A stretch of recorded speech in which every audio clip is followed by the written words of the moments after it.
Good afternoon. Welcome to the February 4th meeting of the Oceanside City Council. I'd like to ask our city clerk to call the roll, please. Mayor Sanchez. Present. Councilmember Figueroa.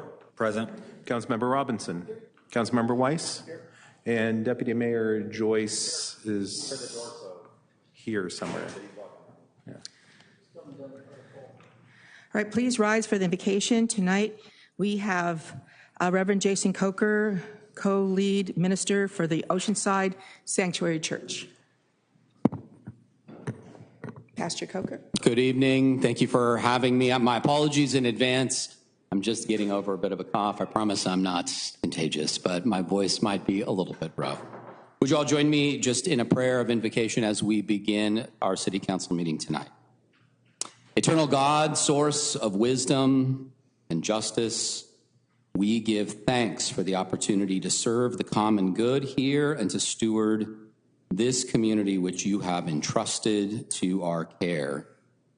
It's my prayer that you would guide the leaders of this city with hearts that seek justice as the prophets taught, that justice may roll down like waters and righteousness like an ever-flowing stream. Grant these men and women courage to act with integrity, to defend, first and foremost, the suffering, the vulnerable, and the oppressed in this city, to listen carefully to the voices of their neighbors, and to resist the temptations of power that neglect compassion.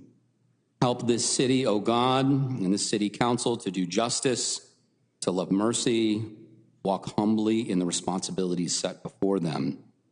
May their decisions here, this very night, strengthen the well-being of ordinary Osiders and not line the pockets of the wealthy. May they promote peace amongst all our residents and protect the beauty of this coast and the dignity of every resident, regardless of race, creed, religion, or status. Grant wisdom in deliberation, clarity in disagreement, and unity in purpose tonight so that this work may contribute to the flourishing of all people. Amen. Amen. Thank you, Pastor Coker. Please remain standing for the Pledge of Allegiance. Mr. Burke, could you please do us the honor? Thank you.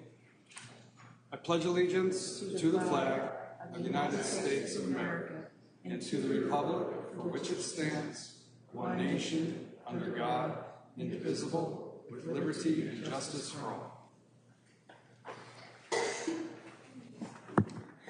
Thank you. I'd like to read the land acknowledgement. We acknowledge the Payom Kawicham, the people of the West, as the traditional land caretakers of the land on which Oceanside is built and its surrounding traditional cultural landscapes. Today, the Payom Kawicham are known as Luiseño and are made up of 7 bands: La Jolla, Palapalma, Pechanga, Rincon, San Luis Rey, and Saboba. We are mindful of the indigenous peoples in this place, and we pay our respects to the Luiseño, past, present, and emerging. We are grateful to have the opportunity to be part of this community in Luiseño territory and to honor their history, culture, and perseverance of spirit. Thank you.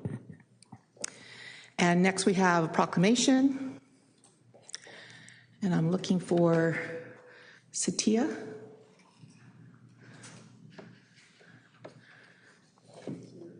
I don't see her.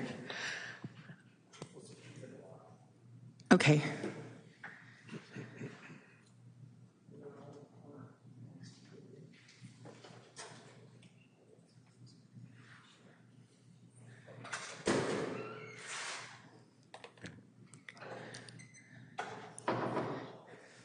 If not, we do have Lou Niles, the executive director for the 15th running Oceanside International Film Festival 2026. We've got a presentation for the very, very exciting event that's happening just around the corner. Yes, absolutely. Thank you, Honorable Mayor and Council, for giving me this opportunity to speak about the film festival. Oceanside has an international film festival. It is growing. We're celebrating the 15th running of the festival. it's a great opportunity to have an incredible economic impact on the community. We've got films from all over the world, as well as an incredible representation from local and regional filmmakers, stories of all kinds, happening on the 21st of February at the Brooks Theater, and then continuing the 25th, 26th, 27th, and 28th at the Star Theater. I just have to point out Palm Springs and Santa Barbara, Newport Beach, Telluride, Boulder, as cities that started with a film festival really small, and it grew into a wonderful thing for the community, for people to get involved, for kids to learn about filmmaking, educational opportunities for the Q&A with all the filmmakers after all of our films. So we welcome you to come on out and join us, support the nonprofit film festival. We're all volunteers making this thing happen and trying to grow it for our community for a positive impact. Got a couple of videos, quick videos that I'll show you. One to show our 15-year celebration.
That was just a quick run through of a bunch of the films that we're showing. You can see the different stories and styles from really all over the world. And then kicking off the festival, like I said, on the 21st, February 21st at the Brooks Theater, then 5 days and nights at the Star Theater. Saturday will be Surf Saturday. We got so many surf films this year from all over the world that we made a whole day of it. Viva a Cartola, viva a Candeia, viva a cuíca do mestre Marçal, viva a Portela, viva a Mangueira, viva o fundo do nosso quintal. From San Diego, Carlsbad, Oceanside, Costa Mesa, as well as Ecuador. Viva o samba de partido alto, de enredo, de roda, de choro e canção. Viva o batuque no couro, no aro, na faca e no prato e no carnaval. Viva a Cartola, viva a Candeia, viva a cuíca do mestre Marçal, viva a Portela, viva a Mangueira, viva o fundo do nosso quintal.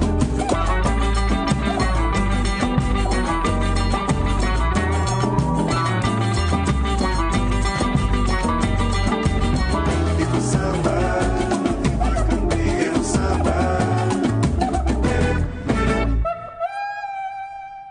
Right, thank you so much. And Film Festival happens with great support from the city, from the Arts Council, and from Visit Oceanside, and from people who attend the Film Fest.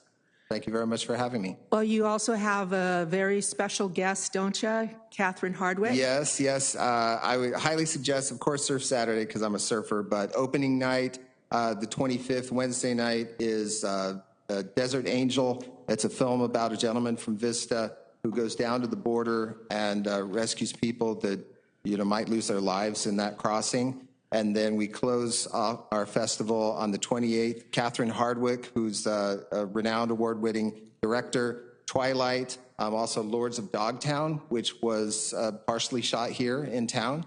We've got that connection and a bunch of other films that she's done. So join us for that, too. Yeah, and I understand you might be hosting a Team Edward versus Team Jacob competition here. For sure. All right, well, thank you very much. Thank you, everybody. Thank you.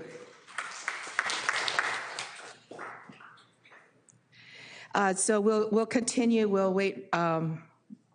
We'll continue the other proclamation. So closed session report, Mr. Burke. Thank you, Mayor. There was no meeting on item 1 today regarding conference with labor negotiator. There was a meeting in closed session on item 2 regarding initiation of litigation pursuant to Government Code Section 54956.9D4 involving one case. 4 members present, Mayor Sanchez absent. The unanimous approval for the city to initiate an abatement proceeding. The details and particulars of that are not disclosed at this time pursuant to the Brown Act, but will be available upon commencement of the action unless it would interfere with service of process or settlement negotiations at that time. Thank you. Thank you. Next is the consent calendar items. Items 3 through 8. Have there been any requests from the public to pull any items from this calendar? We have not had any requests. Okay, so to the council, there's a motion to approve. There's a motion and a second. No lights, please vote.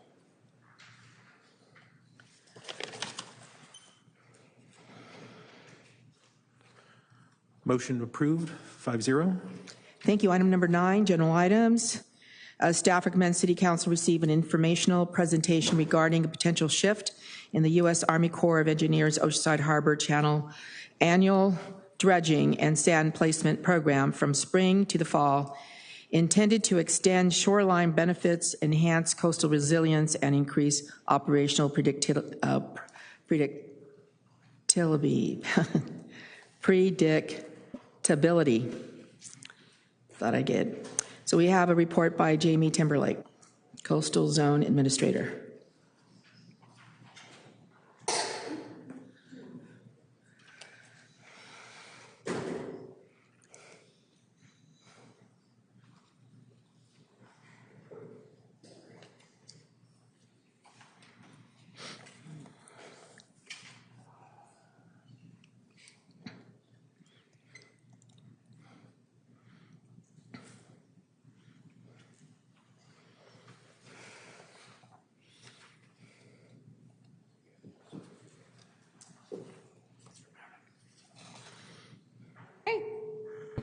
Good evening, esteemed council. My name is Jamie Timberlake, and I'm the city's Coastal Zone Administrator.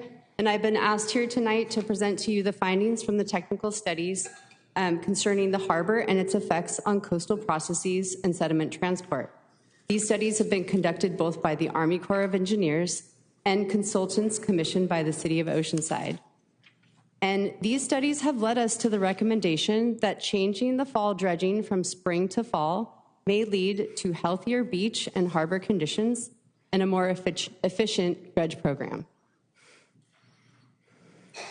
So in summary, staff recommends the council receives the presentation about a potential shift in annual harbor dredging and sand placement from the spring to the fall to extend shoreline benefits, enhance coastal resilience, and increase operational predictability. This is an informational item, and we are here to encourage public engagement and discussion on the topic of hand, which is that the U.S. Army Corps of Engineers has the potential to conduct a no-cost trial sand dredging program beginning in fall 2026. If discussions tonight lead to support of this timing switch, then we could offer a letter of support and advocate at the federal level for federal funds to enable this shift in fiscal year 26-27.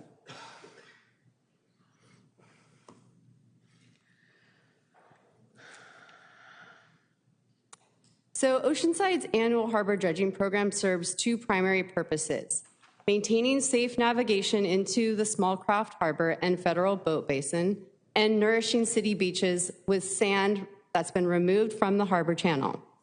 Since its construction in 1942, and more consistently since the small craft harbor construction in 1963, the harbor channel has needed to be frequently dredged. For many decades, the harbor dredging has occurred either every other year or annually, and usually dredging is done in the spring, which is a legacy decision that focused on creating wider beaches for summer. Since this decision about spring dredging, which was made in the 60s, there have been major advances to our understanding of currents, wave patterns, and sediment transport. The idea of shifting the dredge from spring to fall is not new. Over the past 25 years, studies and evaluations have been conducted by the Army Corps and the city, aiming to capitalize on new advances in coastal processes and to improve the efficiency of the dredging program. In 2000, the Corps completed a technical evaluation on the quality and efficiency of the dredging program, effectively concluding that to maintain the channel more dependably, dredging should take place in winter or in fall ahead of the shift in northwest swell direction. Winter or fall dredging would more likely direct sand to flow in the opposite direction, which is away from the harbor channel, thereby distributing the sand naturally to southern areas of Oceanside. Additionally, in 2021, the city completed a beach sand feasibility study, which also concluded that sand from harbor dredging could more effectively sustain beaches if it's placed further south and in the fall rather than the spring. Thus, the efforts to date by city staff have been to further discuss, coordinate, and implement the technical recommendations that have come from these and many other studies on the harbor, its dredging, and the overall effect on coastal processes in Oceanside.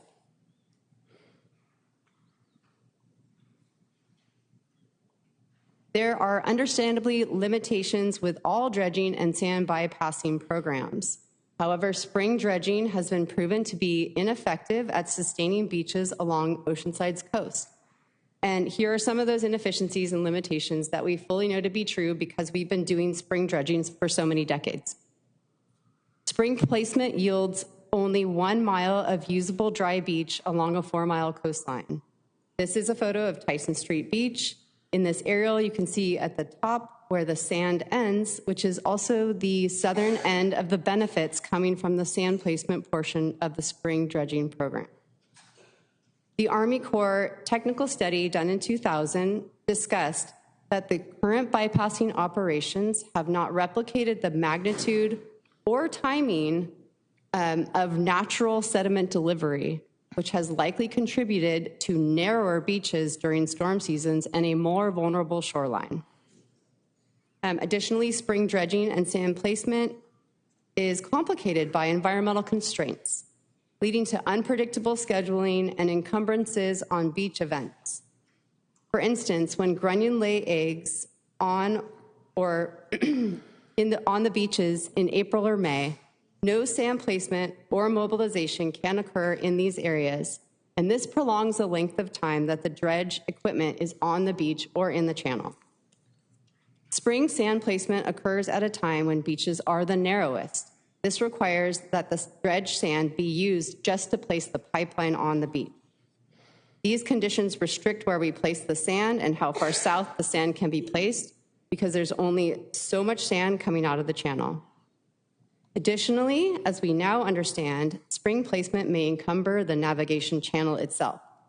When sand is placed in the northern beach areas so close to the channel mouth and ahead of south swells, there is a high likelihood that the sand will be pushed northward back into the channel mouth to a level that is not safe, as we have seen this year. Switching the dredging to fall simply allows us an opportunity to investigate whether we can lessen these limitations and get more out of this Army Corps and congressionally paid for program.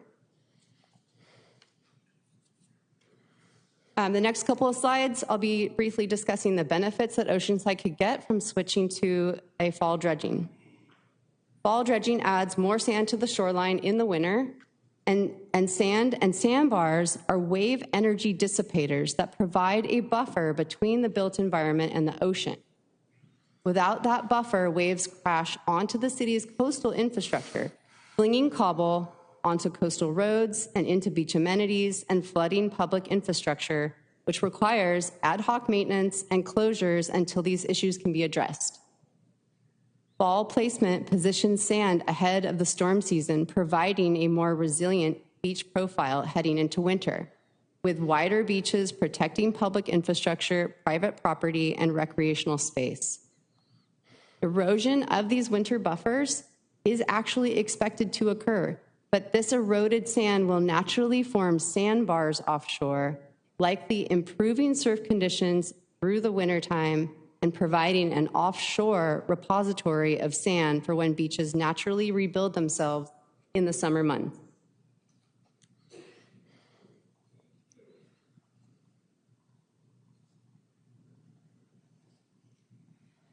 Fall placement of sand coincides with seasonal wave direction changes, increasing the likelihood that the sand will move south to erosion-prone beaches that have been sand-starved in recent years.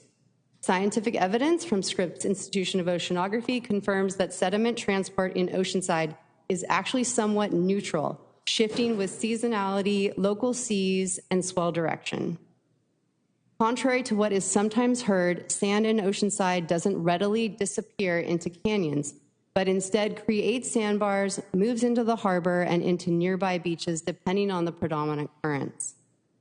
We understand this to be true through numerous studies, but also through our current re-beach monitoring program, which extensively studies the bathymetry and beach sand volumes along the coast of Oceanside, all the way down to Carlsbad at Tamarack. When we place sand ahead of the seasonal change in swell direction, we give southern areas of Oceanside a chance to receive some of the benefits of harbor channel bypassing. And again, the benefits are both providing a buffer between the ocean and the built environment and providing improved recreational opportunities.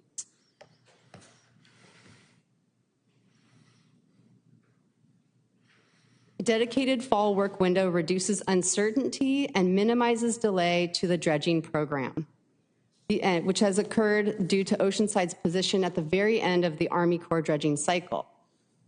Though there are permitting restrictions to dredging past the Memorial Day holiday, there have been several times in the past decade where dredging and sand placement has needed to extend into the summer beach season, which lessens beach accessibility during the local summer vacation and tourism season. These delays also cause disruption to programming on the beach, including surf contests and beach soccer. City staff has been and will continue to work with event planners to minimize impacts to existing programming and events, either by shifting event dates into the newly available spring timeframe or moving the events to other available fall dates around the more predictable fall dredge schedule. Being at the beginning of the Army Corps dredge cycle allows for predictable beach programming to occur in the fall and the spring, opens the beach to springtime programming, and lessens the potential for disruptions associated with springtime work and environmental constraints on the beach.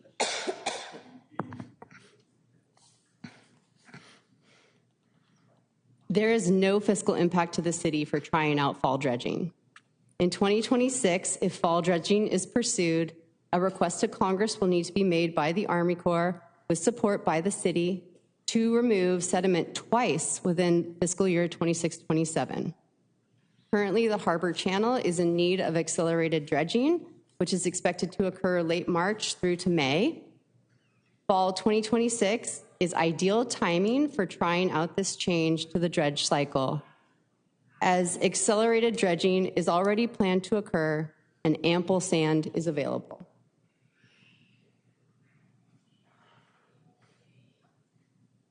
The Army Corps has committed to trialing a fall dredging program at no additional cost to the city, with the ability to revert back to spring dredging if needed. This declaration reduces the risk of trying out this new schedule for the dredging program.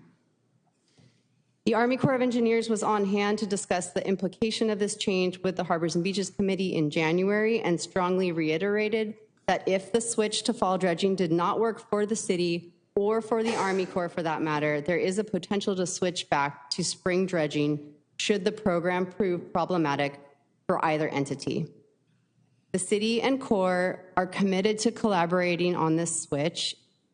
It's important to note that the Army Corps has installed a radar at the channel mouth that will allow them to assess conditions of the channel under this timing change.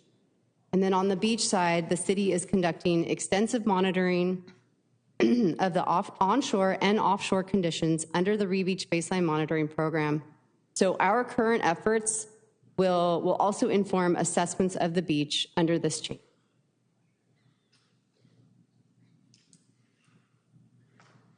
So in conclusion, there are many inefficiencies and limitations with the current spring dredging program, as evidenced by the current poor condition of both our beaches and our harbor channel. And there are many potential benefits that could arise from a fall dredging program. There's very little risk to switching to fall dredging, as the Army Corps is willing to change the program back to spring if there are any elements of the new timing of the program that prove to be undesirable. The cost to the city to try out this new program is $0. So with that, staff is recommending that the City Council receive this presentation about a potential shift in annual harbor dredging and sand placement from the spring to the fall, and I welcome questions and discussions about this item. Thank you. I had spoken to the city manager in the city and just now city attorney. It was supposed to be on for actually a vote or direction to staff, and it was accidentally put on as informational. I'm advised by the city attorney that we can still give either do a vote or provide direction to staff. Is that correct? That's correct. There's no formal action being taken here. So if you want to, through a roll call vote or other vote, demonstrate your support or non-support for the action, for the proposed changes. Or give direction. Or give direction to staff to further the efforts. You know, those things are both before you. Right. Thank you. So how many people wish to speak? We have 5 speakers. All right. Get started. Thanks. Our first speaker is Pamela Myers, to be followed by Charlie Bowen, to be followed by Carolyn Kramer.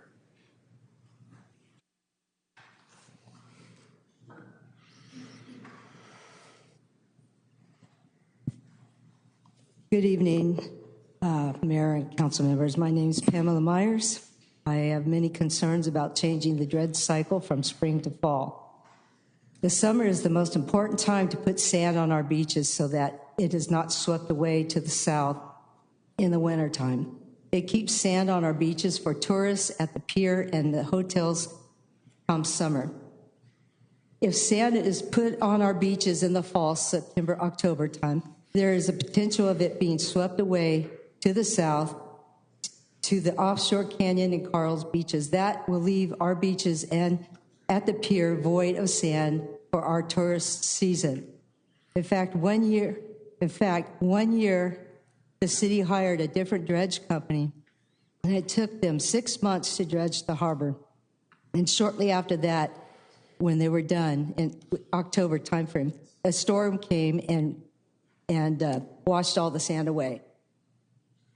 Please, please keep our dredge schedule for the springtime. We live for summer.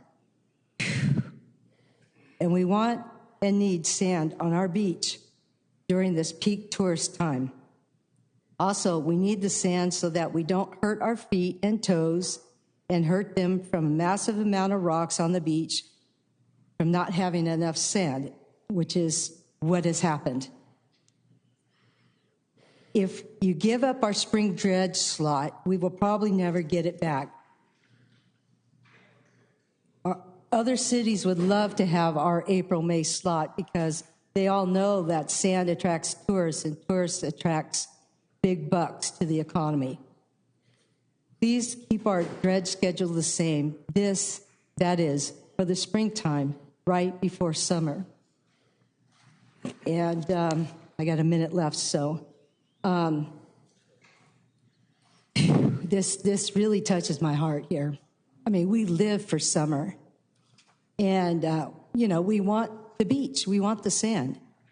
And there's more people that come here in the summertime to enjoy the beach than the wintertime, for more sand. The sand should be here in the summertime. I mean, Oceanside has really come up. We have beautiful hotels. I mean, we're there. And if you take away our sand, we're not going to be there. It's going to be a terrible decision, really terrible. So please, really think about this. It's a big economic. It's going to hurt us. But not only that, it's going to hurt our quality of life. We live for summer here. So please, please, keep the same dredge schedule for spring. Thank you. Thank you. Charlie Bowen, followed by Carolyn Kramer. Good evening, Honorable Mayor and City Council members. My name is Charlie Bowen. I run communications for Save Oceanside Sand.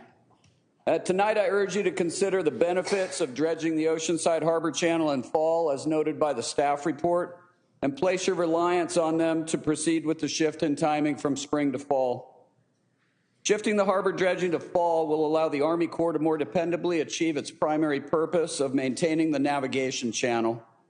This conclusion of its technical evaluation was corroborated by subsequent scientific studies and staff reports. Disposal of the sediment from dredging the harbor is a derived benefit to Oceanside's beaches.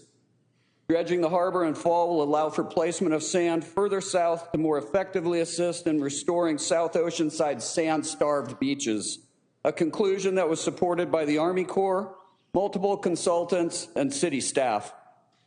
SOS advocacy led to the city creating its coastal zone administrator position, and I urge you to follow the guidance of your entrusted staff and advance the effective management of our beaches. We are one city, one beach, and this is the next step in the sustainable and responsible restoration of our beaches. Change can be difficult, but change is required if we are to reach that goal. Therefore, I urge you to continue moving towards that goal and proceed with the shift in timing of the harbor dredging from spring to fall. And in closing, I would like to reference two letters that you should have received. One was from Dr. Ron Flick from Scripps Institute of Oceanography, and the other letter was from Chris O'Day, a coastal engineer and scientist from the firm of Moffitt and Nickel. Thank you very much for your consideration of this.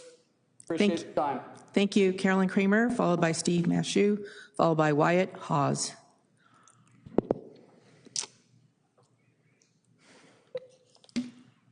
Better without it.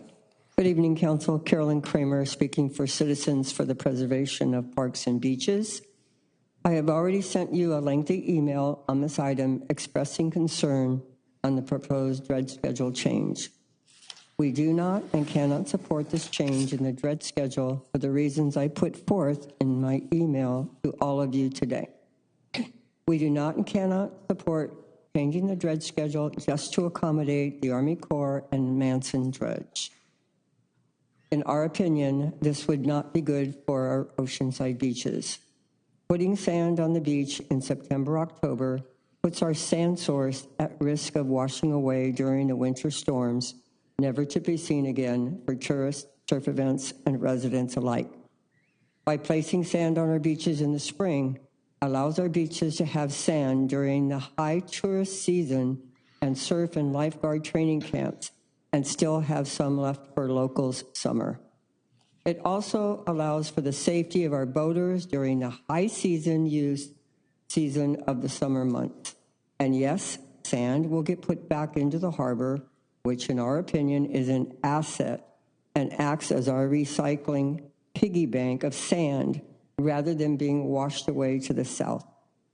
In addition, September, October are the best times for south swells, and parking lot 12 at the North Jetty will be closed for local summer, and the Manson crew will be sitting in the harbor, unable to dredge because of high surf and potential for another hurricane swell like we had this last September. It's just at the wrong time. If you approve this, it should definitely be a pilot experiment and not permanent. Please consider a, quote, oops clause in the contract that if it does not work out, we can revert back to our normal spring schedule. This should be a council decision, not one determined by the Army Corps. Also, one suggestion, how about keeping a regular dredge cycle and having an emergency dredge when the conditions in the harbor warrant it? This would satisfy both requirements that we keep our harbors safe and keep sand on our beaches. Thank you. Thank you. Mr. Mashew, followed by Wyatt Hawes.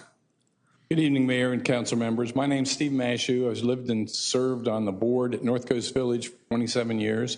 I've watched harbor dredging and beach changes in Oceanside since the late 1990s. I am not opposed to testing a fall dredge, and that's what Jamie is proposing. I appreciate the science and the effort the staff has put into this, but I want to reinforce one point that I believe is essential. The city shifts dredging to the fall, which this is the precursor to, There must be a firm, pre-approved backup plan to restore sand before the peak summer season if the winter storms remove it. We've seen winters where a single storm stripped the beach down to cobbles. When that happens, spring and summer beach use suffers badly, and that affects residents, visitors, and our local economy. Testing fall dredging is reasonable. Gambling the summer beach is not. So my request is simple. Proceed carefully, define success and failure in advance, and make sure emergency sand restoration, permits, contracts, and funding is ready before it's needed. Thank you. Thank you. Wyatt? Good evening, Mayor and Council members. My name is Wyatt Hawes. I'm a high school student. I'm a junior in high school, and I've been to the beaches here in Oceanside for my whole life, all 16 years, and quite frankly, I love it. Summer times, running around, even in the winter, surfing, like just before this, and it's an important part of my life and a foothold of our community. Winter storms often remove large amounts of sand from the beach, and I understand that dredging and replenishment may be moved to the fall. If that happens and a strong winter storm happens, beforehand, we could be left with very little usable sand during the busiest months of the summer. This would be horrific. If families can't come here for any good reason, just to hang out and play on the beach, if people can't run around, if tourists stop coming here, and if the very little usable sand disappears and only cobbles are left, no one's gonna wanna come here. And it becomes difficult to walk on or play on or swim in, honestly. And I understand this is a large and complicated project with financial and environmental trade-offs. I'm not here to criticize the plan. I'm asking the council to consider creating a contingency plan, a backup plan, having permits prepared in advance, funding identified, and access to reserve sand or rapid response option that would allow the city to act quickly if severe erosion would happen after a gnarly storm. Please, I'm begging you to have a backup plan in case the beach becomes unusable in the summertime. Thank you for your time in continuing to plan for long-term health and usability of Oceanside beaches for future generations. Thank you, Mr. Hawes. All right, that's it for public comment. I do want to add a few statements and then comments, and then Councilmember Robinson is next. I want to say that I've met with staff several times over the last several months, starting last year. And apparently, I was advised that the Army Corps of Engineers has, from the early 2000s, wanted to move our dredging to the fall, winter. And apparently, it was staff that was really resistant to making that happen. And I believe it was because it was could be a negative impact on the businesses as well as the residents. And I have to say I was pretty much resistant for those reasons as well. I did see the presentation at the Harbor and Beaches Advisory, and there was somebody there from Army Corps. And one of the things he said was they've been studying this for a very long time. And the one thing about predictability is that he could say is it's not predictable. The only thing that's predictable is when you have El Nino or La Nina. Everything else, you know, is not very predictable. I thought that this was more of a pilot project. Let's see what happens, including the backup. But that was something that that I discussed with staff, and so you see, you have one in the fall as well as one in March. We were actually hoping, I think we were all hoping that because of the emergency that we had declared in the harbor, that it would happen even sooner, and that might even be a beginning of a winter kind of change, or at least as a test. Army Corps are recommending fall, winter, and my concern about starting in September, so I'm pretty much going to be supportive except for one thing. September has always been the locals' summer.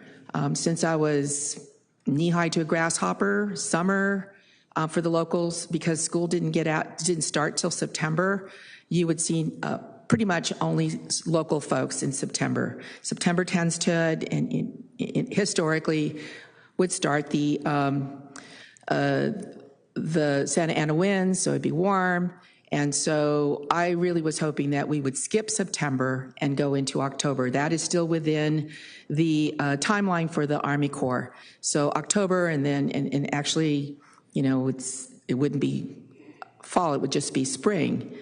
So I'm pretty concerned about that, because summertime here it's a big season. I mean, excuse me, September is a big season still for our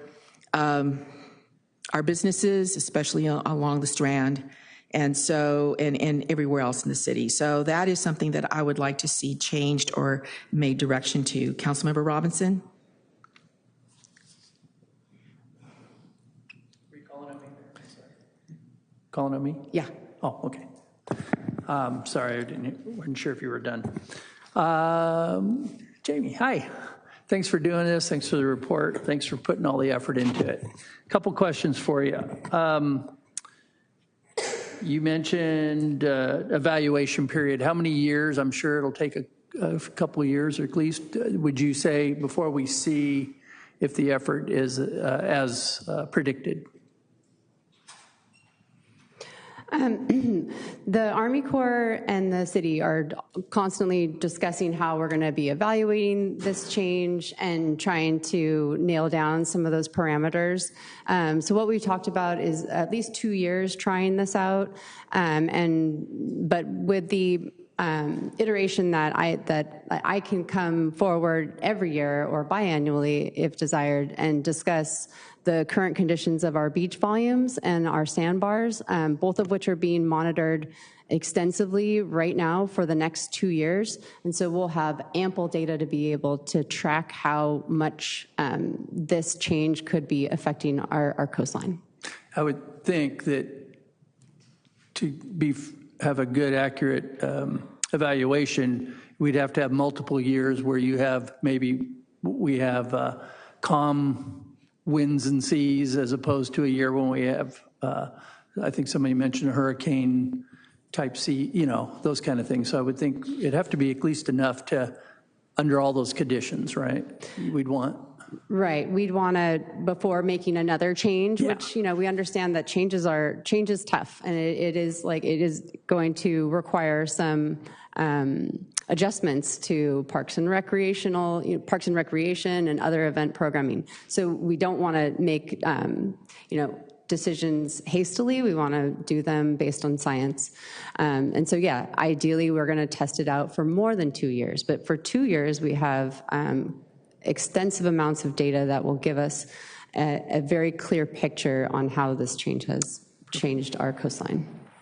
And then you said Southern Beach, are we planning on extending? How far south would we extend the placement of sand from what we do now? The current Corps contract and specifications direct sand to be placed within the primary placement area. And so that primary placement area is between Surfrider Way and Tyson Street Beach Park. But with all of the new science, we would be requesting that the sand be put as far south as possible. Currently, we place sand and then place the pipeline, and so the sand doesn't always end up getting placed within the primary placement area. Sometimes it gets placed just in front of North Coast Village and just on the North Strand, because we're trying to place sand and then place the pipeline on top of it, and sand is required for the placement of the pipeline. So in a fall scenario, which is the widest time of the year, the widest time for beaches in Oceanside is fall.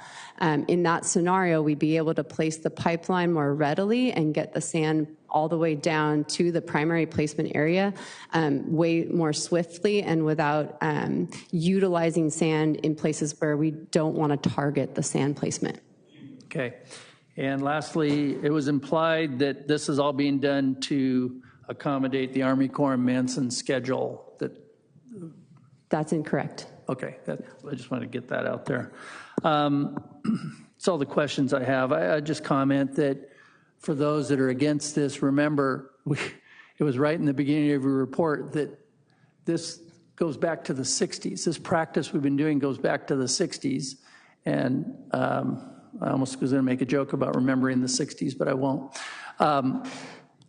and we're in this mess that we're in. And I think we have to just realize that it's probably way past time to make a change, give it a fair evaluation. And Mayor, I understand your point, but I would suggest that we stick with the timing and months. I get it. It might be a little bit of an inconvenience, but unfortunately we have projects that we do that inconvenience people a lot to get things done. And I think it would really give us a good, if we did it in September, it would really give us a good benchmark for how it worked, what were the problems. What right now everybody's imagining all these issues. We may not have any issues out of it. And I think I would just encourage, let the professionals make the recommendation. Let's follow them, evaluate it, and then if we need to make some changes next year, we can do that. So with that, thank you. Thank you, and there was no implying that I heard. Deputy Mayor Joyce, followed by Councilmember Weiss. Thank you, Mayor. Okay, first of all, thanks to all the scientists for doing all the work behind the scenes to make this complicated and hard for us to make decisions. It's great to weed through it. I've been part of representing on the sediment task force for Sandag, and it's always enlightening to learn about the complicated system of sand transport. And it is it just is more complicated than we ever thought. And I think the more people know about it, the less simple the terms they speak about it. So it gets more and more complicated that we understand it. The swell seasons themselves are complicated too. So we do have larger storms in the winter time, but we also have combo swell in September and October, which can end up being problematic too. So it's just complicated. So I definitely have concerns. But I also am excited about the potential benefits that we could see from it. I similarly was going to ask a question about when we would really see the impacts, but I think we can't really know this for, I would say, I mean, tell me if I'm completely wrong, but probably a decade. I mean, we'd have to, because one season can be so anomalous compared to the season before, the next 5 seasons when it comes to swell. So I only bring this up because I don't want people to get into next year's season, if we go forward with this, and to go, this is a disaster, and if we had just stacked, swell after swell after swell that wiped us out, that it's an indictment of the change. So I just think we should be really scientific literate when we talk about it. And if you want to add comment to that, you can. Yeah, so one thing we really understand is that the sediment transport into the channel, it happens at a pace of about 20,000 cubic yards per month. So if we place in May, then you can expect to lose 20,000 cubic yards of the material that was placed on the beaches back into the channel. That is a rate that is established from all the years of doing consistent spring dredging. And so we can readily assess that rate of transport back into the channel. And that will give us a really also clear indication about how this change is affecting the channel. And also it'll be a proxy on how it's affecting the coastline itself. And so we'll probably see, thank you. We'll probably see sand transport further south, which means that our dredge will be changed. I mean, I just think it's a like large deck of cards that are going to fall, and we're going to have to really like follow all of them to the end before we really understand it for years. So I do want to give a shout out to Dr. Flick who weighed in. He's been a constant member at the Sandag meetings too, and has been really helpful when trying to make these things understandable. Is there concern about plugging the lagoon to the south with more sand moving south potentially? So the new data coming from Scripps and from Dr. O'Reilly specifically, who's been part of the Shoreline Preservation Working Group at Sandag, talking with Dr. Flick as well. The latest science on that is that in Oceanside, a lot of our sediment transport is northward predominantly, and especially gets heading more northward when from Tyson Street all the way to the harbor. The further south that we go, the less you see that northward transport. It's more neutral in southern areas of Oceanside. And then with the change in direction and the change at Buena Vista Lagoon, specifically the change in orientation of Carlsbad, the sediment transport begins moving more southward. So we wouldn't be expecting to see a whole lot of change in lagoons to the south. We certainly wouldn't see it at Buena Vista Lagoon because there's currently a weir there that prevents any sediment from moving into, from the ocean into that lagoon. Okay. I do think part of this idea is it does carry just naturally some local focus because we could potentially have better sand for when it is just the local time around here. So anyway, I know that change is scary. This is truly an experiment, just like everything that we're doing with the ocean, just like Rebeach. These are big experiments that we have to be very careful and thoughtful and deliberative about. I think I'm gonna stick with supporting the staff's recommendation on timing for these two factors. One is that I think the deeper into winter we get, the more likely we are to get one of those big north swells, and so I'm concerned that we could end up getting tossed around with timing. And then also, if we're not first in line, if there is a swell event at another city that is getting sand, then our timeline gets shifted down and down, and I don't want us to lose our spot. With that being said, they do this planning out over the year, and we've seen their plans, how they pick city by city, and they have like a stacked calendar because this is the one dredge that does this. So I think that's also something that we need to keep in mind as we're communicating with the Army Corps on this, that if we're going to make a change, that they're going to need to be able to have the timing to plan that change. It's not something that they can just do on a dime. So I'm going to support the recommendation with all the concerns laid out here, but I'm hopeful that the benefits far outweigh the downside, and if we're wrong, then I am ready to switch right back with everybody else in the community. Councilmember Weiss? Thank you, Mayor. I have a question for the city manager. A couple people made a comment about the city's contractor. Manson has been the one doing most of the dredging. What is our contractual relationship with Manson? We have no contractual obligation with Manson, and then the dredge that was referenced by one speaker that happened off-cycle was not a city project. That was also an Army Corps project. Thank you. And I'm going to agree with the deputy mayor. I'm going to be supportive of staff's recommendation. Although I will say this, no matter what time of year we put sand on the beach, within a few years it's going to disappear until we do something that's going to keep the sand on the beach, and hopefully that's going to be the Rebeach project.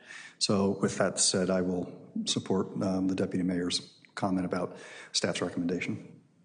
Councilmember Figueroa? Thank you, Mayor. I will also be supporting staff's recommendation. Jamie, to you and your team, I just want to say thank you for all the effort that you and your team have put towards this. I'm very hopeful. Taking a look at this picture of Buccaneer Beach, this is the beach that I grew up going to as a kid. This is the beach that most of my childhood memories are on, and anyone that goes there, you do see it full of rocks, right? And so I'm hopeful, but I'm definitely leaning towards the science and the professionals and experts who have worked on this. The benefits of fall dredging, can you speak to that as far as in regards to how it applies to our southern beaches, Buccaneer Beach, our beaches in South O? Yeah, so as we've been discussing, sediment transport is nuanced, and there's a lot to it. But the further we place it south and ahead of that northwest swell change, that seasonal change, the more likely we could see some sediment transport to the south. When we see the most sediment transport to the south is during those El Nino years when we have, a larger swell and larger currents that are driving and larger and big tides, with those like king tides with those larger wave conditions driving those currents more to the south. And so you're likely to see more benefits happen in the southern areas of Oceanside after we've had some of those conditions.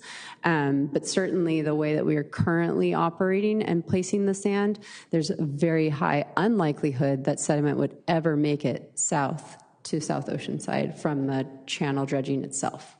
Yeah. And getting sand back on our southern beaches is a priority, especially for my district, which I represent. All of South O and our southern beaches. But, when I think about the dredging and the schedule of it, no matter when we do it, we're going to inconvenience people. We live in paradise. People come to Oceanside year round. If you went to the beach this past weekend, there was a lot of people there. And we're always going to have a lot of people on our beaches because the weather is amazing here. And so, but I support staff's recommendation. Thank you. So we've all had a chance to speak. And I want to say that I support sand on all of our beaches, north and south. I've always wanted that for all of our beaches. I am going to be a hard no on this.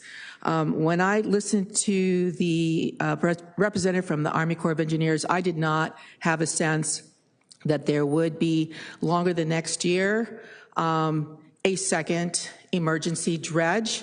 It would have to be, of course, paid for. I didn't get the sense that that would be in the budget for the following year, only for this coming year. So I understand that, people want to go ahead and move it to just the fall. And for me, that is not acceptable. I think we do have to have a backup plan. I do feel that the direction has to be very, very hard to say, no, we shall have a backup plan. You shall ask for the funds to be included. Unfortunately, that could, even if they did that, it could be cut. So I am very concerned about moving it without any assurances whatsoever, especially having lived here and been here most of my, shall I say it, 69 years.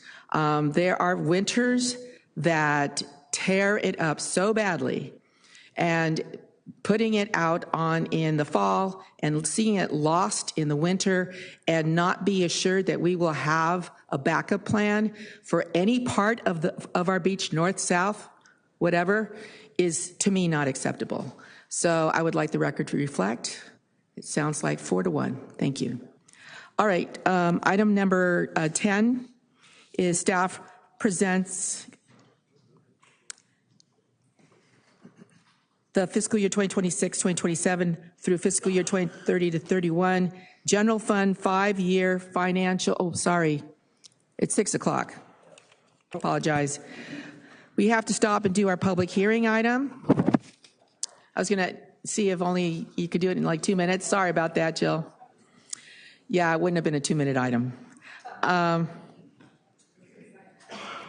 Our one public hearing item is item number 11, and this is as a council sitting as a Community Development Commission.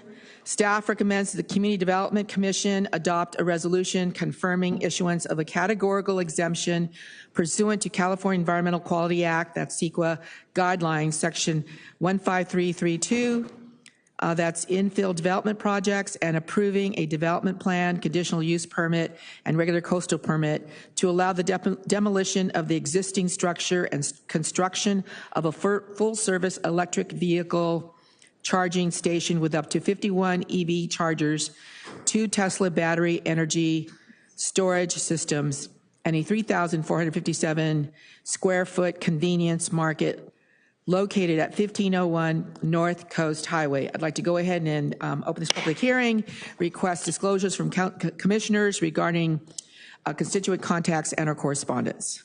Staff and public. Staff, public. Staff and lots of public, especially in the last couple of days. Just spoken with staff and then received public via email. Staff and public. All right, Mr. Secretary, do we have any correspondence and our petitions? All the correspondence we received has been forwarded to council prior to the meeting. All right, thank you. We're going to begin with a presentation by Nicole Weedman, Planner 2. Ms. Good evening. Good evening, Honorable Mayor, council members. Nicole Weedman with the Development Services Department, here to present agenda item number 11.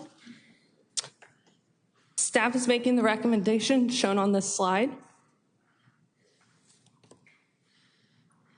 The project site, located at 1501 North Coast Highway, is a 1.08 acre parcel currently developed as an automotive repair shop and tow yard.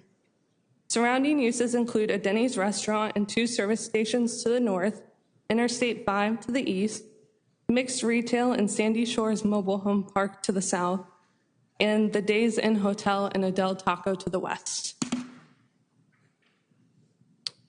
The site is located outside of the appeal area of the coastal zone and has a general plan land use designation of downtown, a local coastal program land use designation of coastal dependent recreational and visitor serving commercial, and a zoning designation of downtown subdistrict 6A, which I will hereby refer to as D6A. The D6A subdistrict permits highway-oriented commercial businesses and visitor serving uses related to the harbor and Interstate 5. The proposed project consists of 3 entitlements: a development plan, a conditional use permit, and a regular coastal permit. The development plan represents a request to allow for the demolition of the existing automotive repair shop and a construction of a 3,457 square foot single-story structure that would be ancillary to the EV charging stations on site. The proposed structure would include a dedicated lounge, restrooms, and convenience market. The proposed lounge and restrooms would service customers utilizing the EV charging stations, while the convenience market would serve both customers utilizing the charging stations as well as the general public. The proposed EV charging facility would be supported by ancillary on-site battery storage units in the form of 2 Tesla Megapacks that would be used to supplement the electrical grid during peak charging hours. The conditional use permit represents a request to allow for the operation of a convenience market at this location. The convenience market would be located within the proposed 3,475 square foot building and is proposed to offer higher quality food and beverage choices to its customers. The proposed market and lounge would be open 7 days a week from 6 a.m. to 10 p.m., and EV chargers would be available for 24-hour daily use. The proposed market and lounge would be staffed by 2 to 5 employees per day with overnight security. The regular coastal permit represents a request to allow for the development of the EV charging facility within the non-appealable area of the local coastal program land use plan jurisdictional boundary. The proposed project would include a total of 63 parking stalls, of which up to 51 would be standard EV stalls. Proposed EV charging stations would be capable of accommodating all types of EVs currently on the market, with direct current fast chargers that are designed to charge an EV's battery using direct current power, bypassing the conversion process, allowing an EV's battery to charge about 80% in 20 to 30 minutes.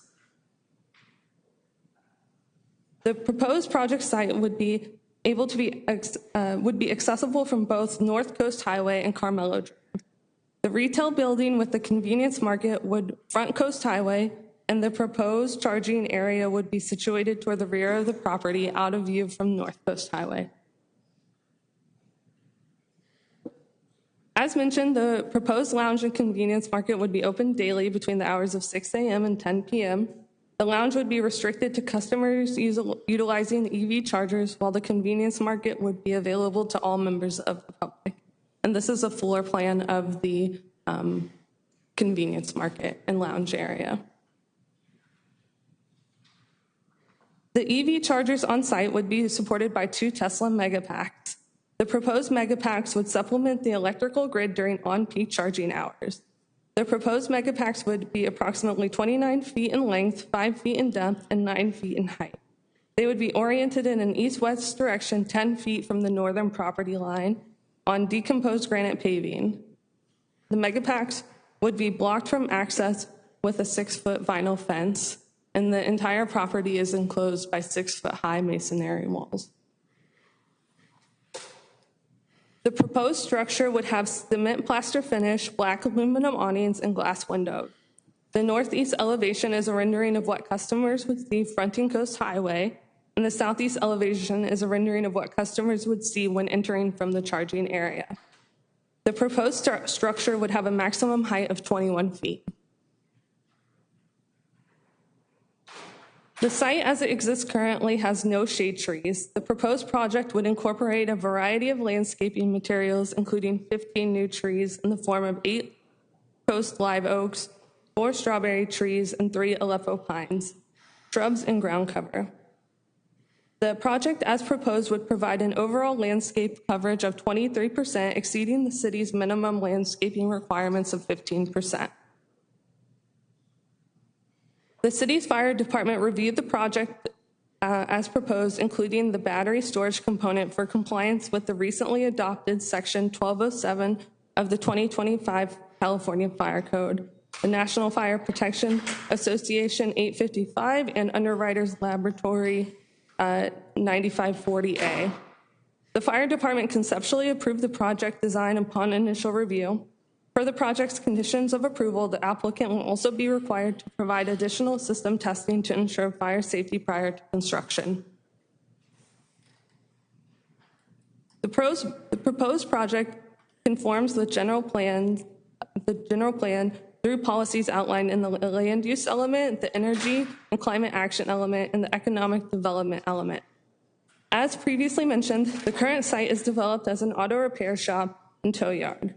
The proposed project development would be consistent with redevelopment in the downtown area. The introduction of the EV chargers and the 15 new shade trees proposed would support the city's energy, climate, and action element, and the proposed project location is near both Interstate 5 and State Highway 76, meaning this location would not only serve residents of Oceanside, but commuters and members of the traveling public, which is consistent with the economic development element. The proposed regular coastal permit would conform to the local coastal program, as it would not impact public views, as the site is located mid-block. It is compatible in height, scale, color, and form with surrounding commercial uses. The proposed EV charging stations would also ensure adequate access to the coast as the state transitions away from fossil fuel-based vehicles. The proposed project is subject to the downtown district land use and development standards within Article 12 of the zoning ordinance. And as proposed, it meets applicable requirements of the D6A subdistrict. As the site is in an urbanized area and would not result in any potentially significant environmental impacts, staff finds that the proposed project would qualify for a categorical exemption pursuant to CEQA guidelines 15332 infill development projects. The project complied with the city's enhanced notification policy. The applicant posted signage on both Carmelo Drive and North Coast Highway frontages. They also mailed notices to property owners within 1,500 feet and tenants within 100 feet, including tenants of Sandy Shores Mobile Home Park who were within range. As of 12 p.m. today, 5 letters of opposition have been received on the proposed project.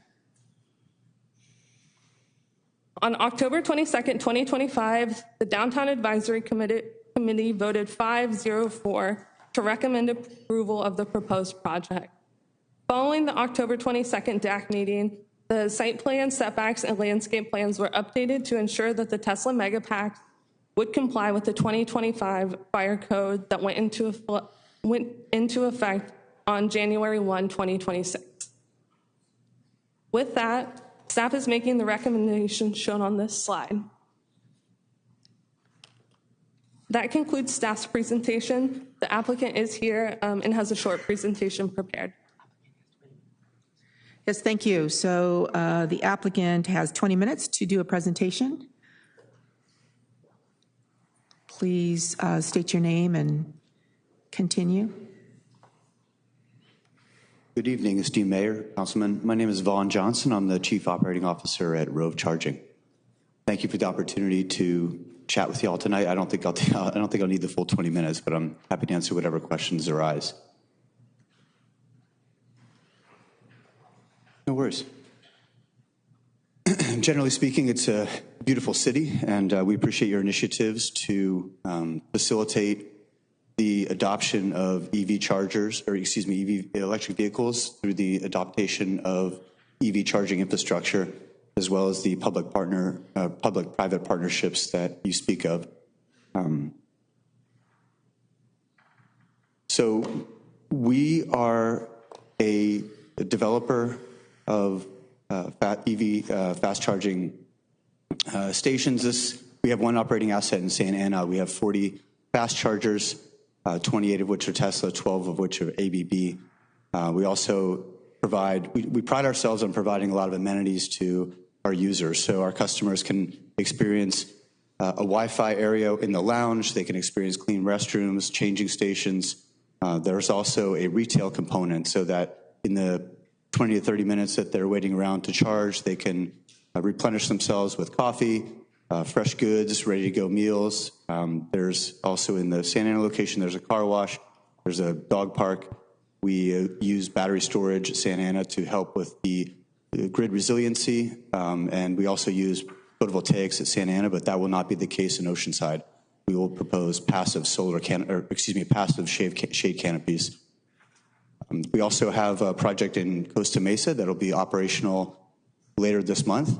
We just got approval recently to install the 2 megapacks at that project in Costa Mesa through the Costa Mesa Fire Department.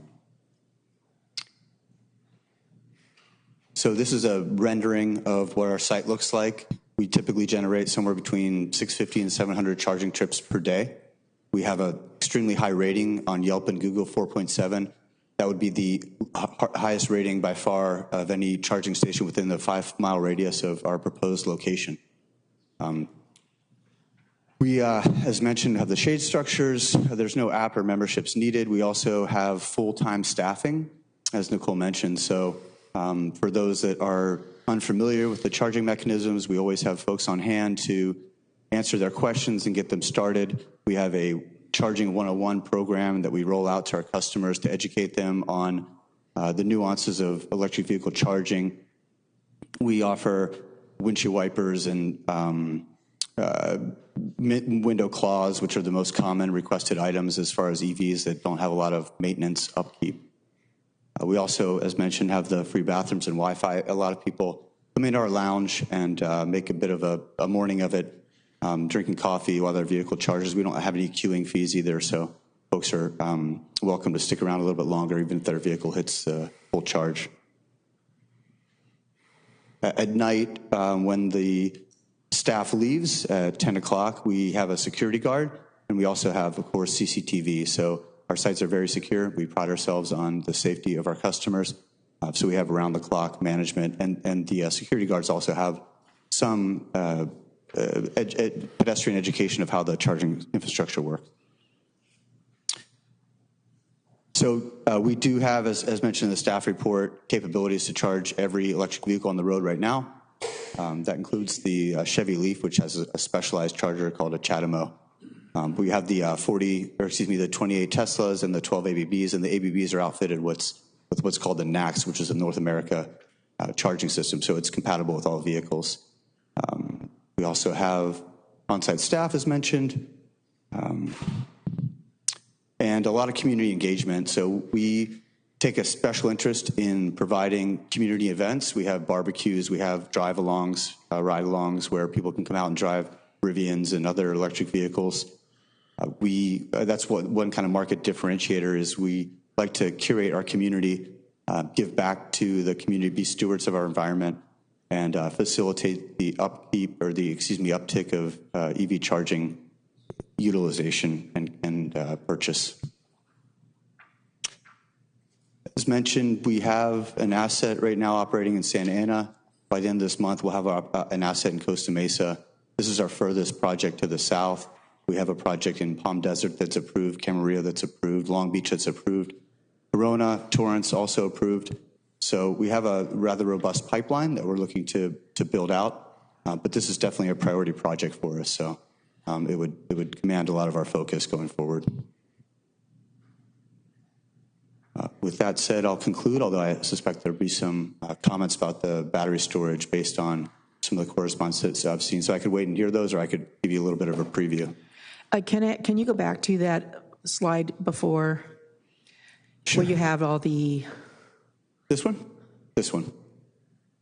Sorry. Where you have the map and you have the different cities? Oh, yeah, sure. Yeah.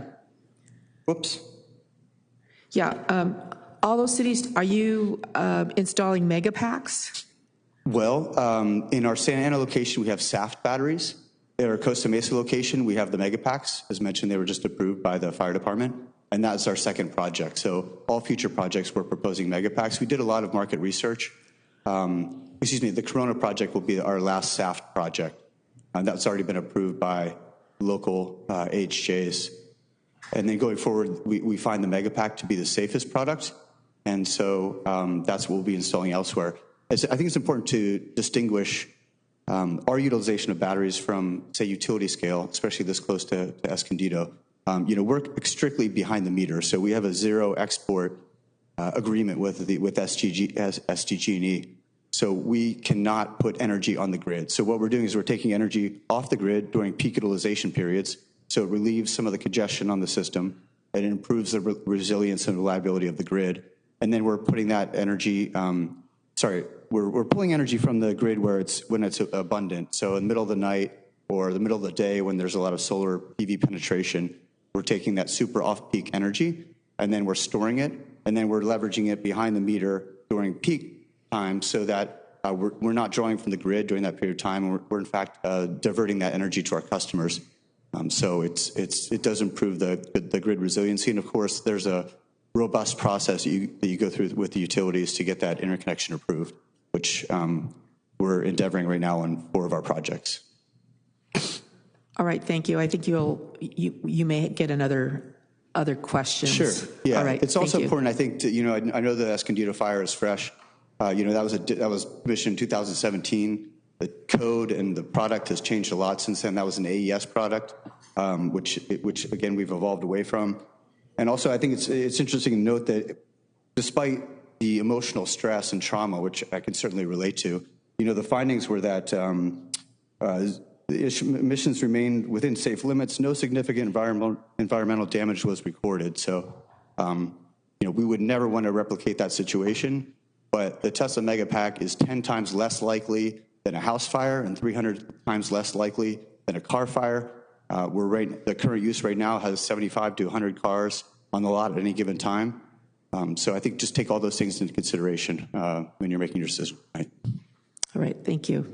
You're welcome. All right, we're going to go ahead and hear from the public. And as I said, is it Mr. Johnson? No, Mr. Vaughn, V-A-U-G-H-A-N, Johnson. Sorry. Johnson. Okay, you may get some questions afterwards, but we're going to start with the folks who have signed up. This is a time to hear from the public. You have up to 3 minutes to speak on this item. After I go through 2 people who have signed up, I will then ask if anybody else wishes to speak, because this is a public hearing. You do not have to have signed up to speak. So we're going to start with Pamela Myers, followed by Sherry Mackin, and then I'll see if anyone else wishes to address this issue. Ms. Myers? Yes, good evening. Yes, this is something I just learned about. I'm very concerned about its location and the battery packs. I mean, what goes in my mind is what happened in Escondido, where they could not get the battery packs or whatever they're called. They went on, they were on fire for days, maybe even a week. I don't know. It was a long time. This is all I'm thinking of right now. But I'm concerned about the safety of these battery packs. And we have already at Walmart, we have lots of charging stations at the neighborhood store there off of Mission. And so, I'm concerned about the safety and it being like close to like Marina Towers and the other apartment hotels there and so forth. And I'm just wondering, I was thinking that maybe something like this could be good over at the airport area or the Eddie Jones area, you know? I mean, why on North Coast Highway when we have them already right up the street at Walmart? And it just really concerns me to be this close to the coast and the safety issue. I don't know a lot about it. Like I said, I just learned about it, but I'm very concerned. And, you know, I was just wondering if they would consider the airport area or the Eddie Jones project area, something like this, you know? So, I mean, and the other thing is that if it is approved, how often will these battery packs be inspected, you know, for safety and so forth? So I guess that's it. Thank you. Right. Thank you. Sherry Mackin?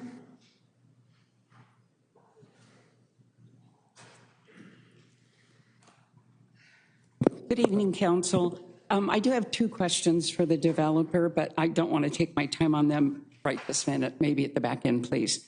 Honorable Mayor and Council, I'm here to ask that you do not approve the item until you create policy and regulations outlining criteria of placement of Tesla mega energy storage systems or other large ESS systems. The placement criteria for large ESS should be focused on the placement of these systems' proximity to housing, residential, mixed use, schools, parks, recreation centers, coastal, and sensitive habitats. By doing so, it should give you guidelines to help you make those tough decisions on appropriate placement for large storage systems. According to Best EV charging stations in Oceanside, we currently have 214 EV charging stations.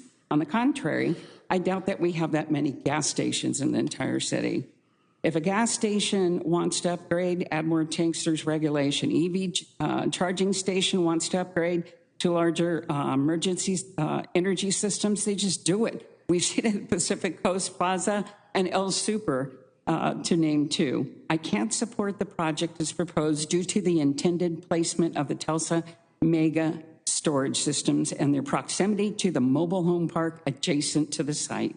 I shared with you two letters from a firefighter associations, one a cease and desist notice to the city of LA, who proposed to set an emergency energy storage system next to the firehouse where they basically live. Additionally, they clearly outlined known and documented fire service injury history.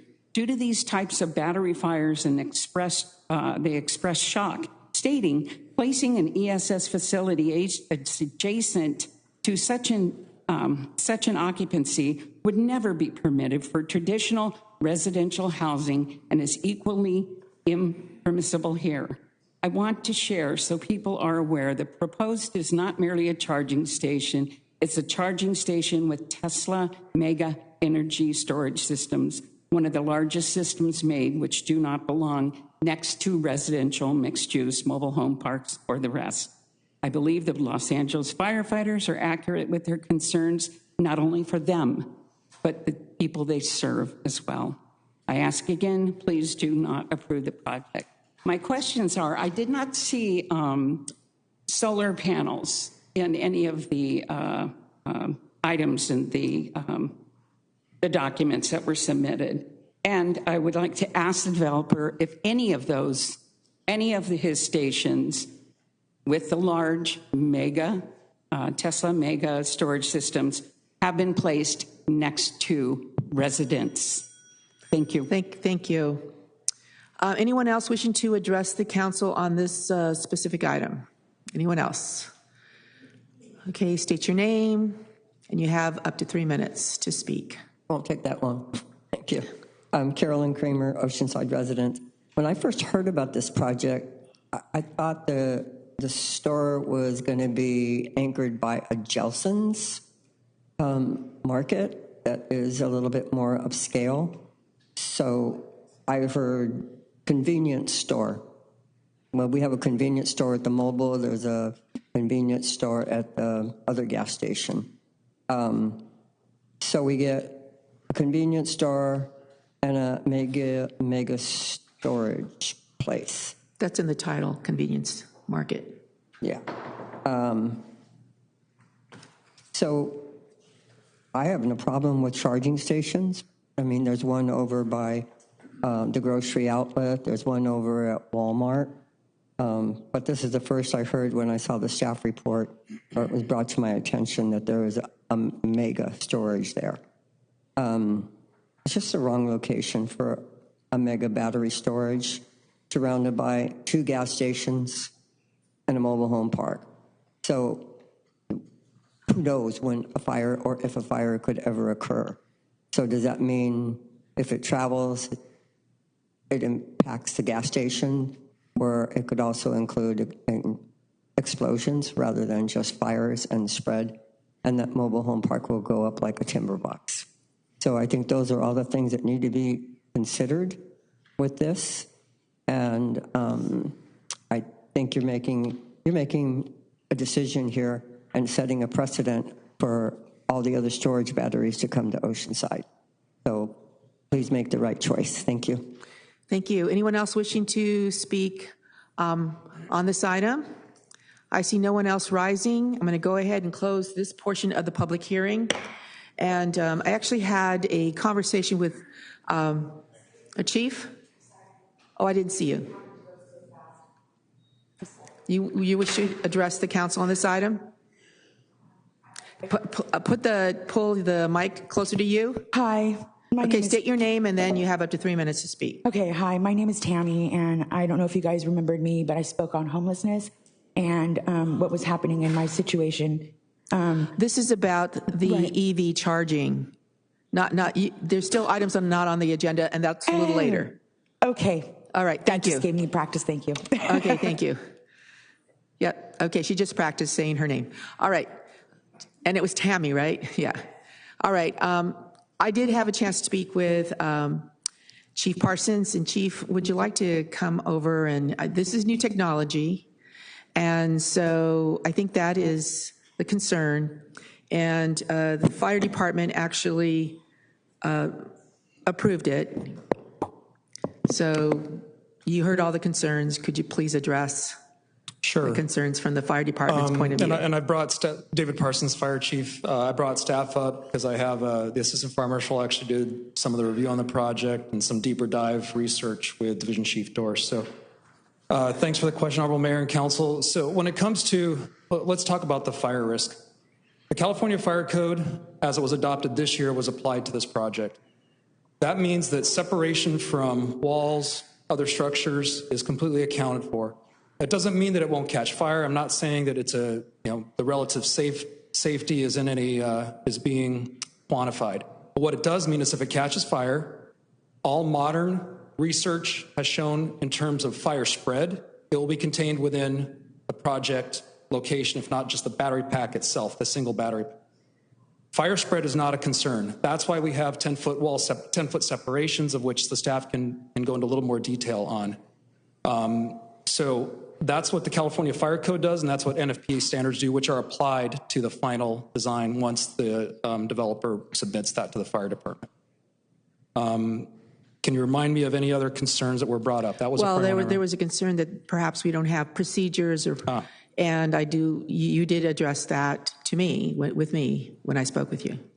Yeah, so I'll actually turn that over to Division Chief Dorsch to talk about procedures, because we've done some extra research in terms of outreach into a subject matter expert here in the county. Mayor and Council, Blake Dorsch, Division Chief of Community Risk. In response to your question, Mayor Sanchez, for our procedures and practices for this type of event, we would respond to the incident, establish command.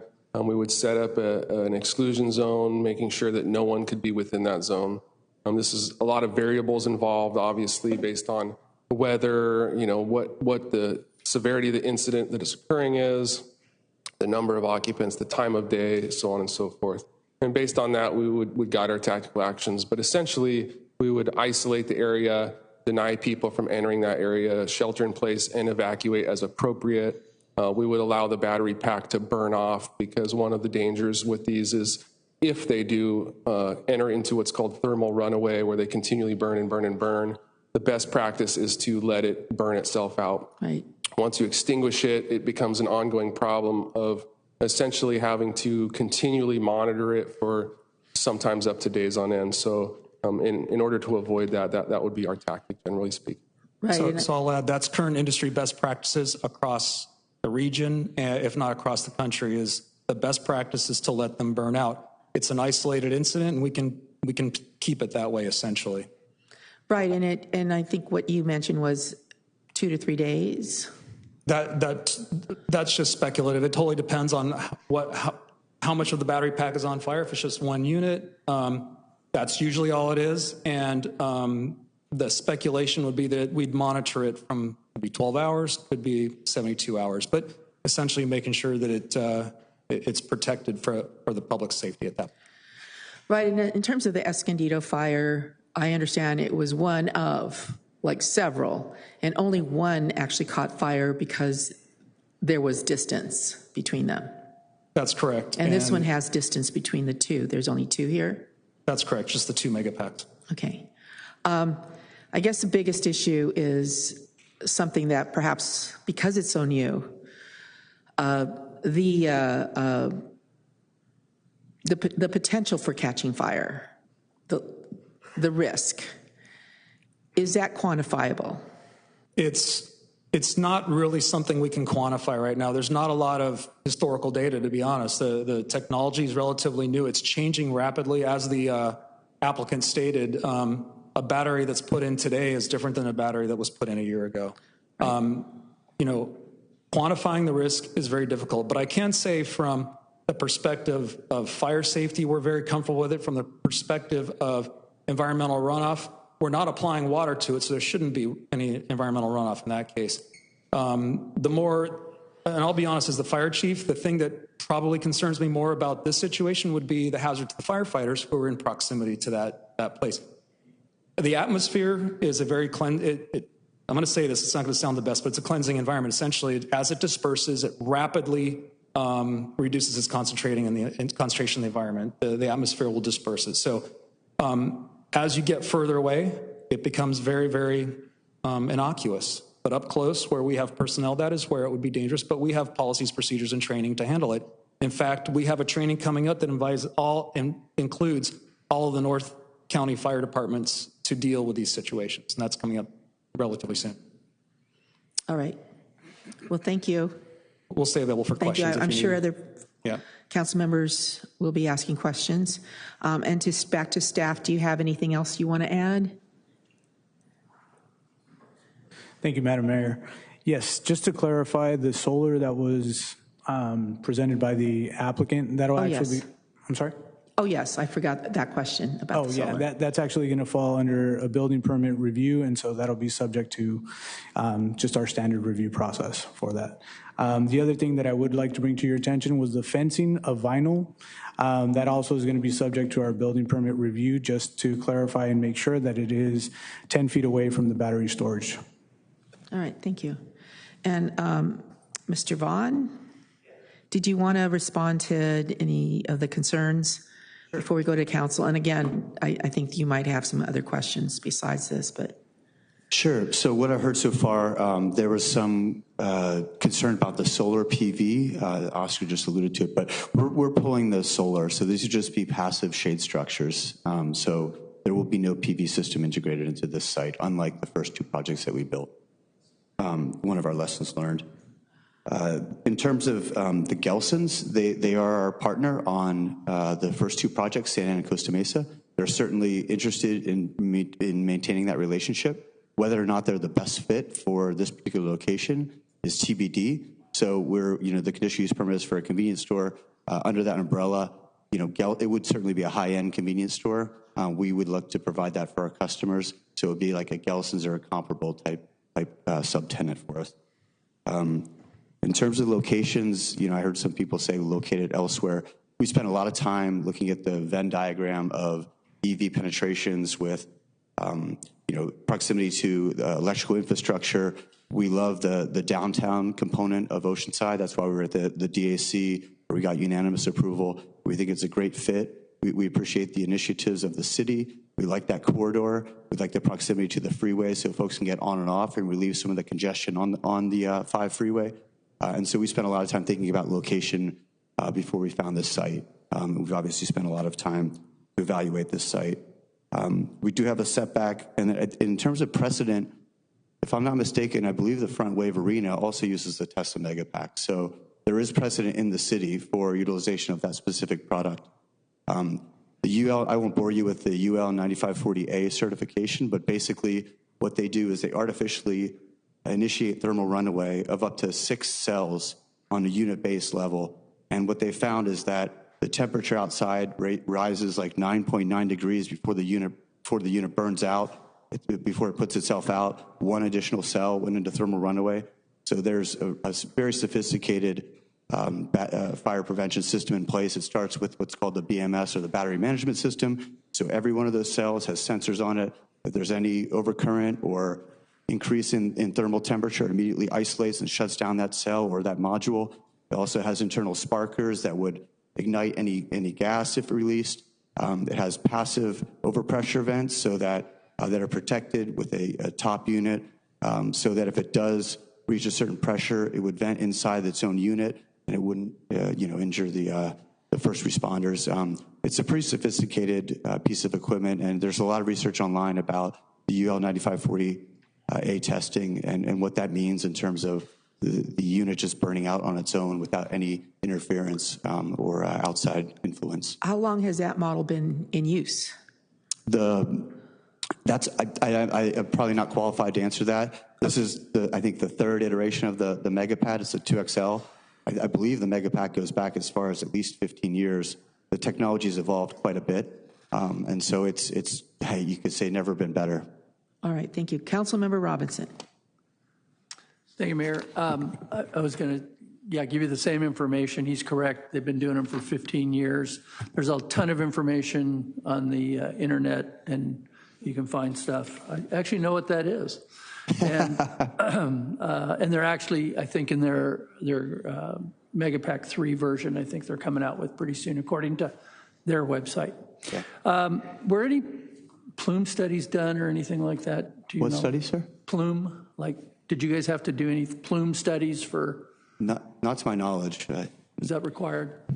There was a phase 1 done. There were no contaminants on site, so there wasn't anything else. All right. You answered, I got questions for the fire guys, but you answered my questions about the location. I think, thank you for that. That was important. Costa Mesa, where's your site in Costa Mesa? That was another question. It's right along Harbor. So if you're familiar with the area, kind of right across from the Gulf Station. So it abuts a residential neighborhood to the east. It abuts a residential neighborhood to the south. And then to the north is commercial. And to the west is the Harbor Boulevard, which is a highly trafficked 6-lane roadway there. Thank you. Yeah, I know the area. I'm familiar with it. So that's all I have for you. I'm going to have the fire guys come up real quick. While they're doing that, I will comment on the letters. I did look into the Orange County Firefighters Association letter and the LA County Firefighters. Remember, these are the Firefighters Association. This is not the fire department itself that is opining on these systems. The system in San Juan Capistrano, it's a Saddleback Church owns the property. It's along the I-5 I can't think of, not Camino, by Camino Cap.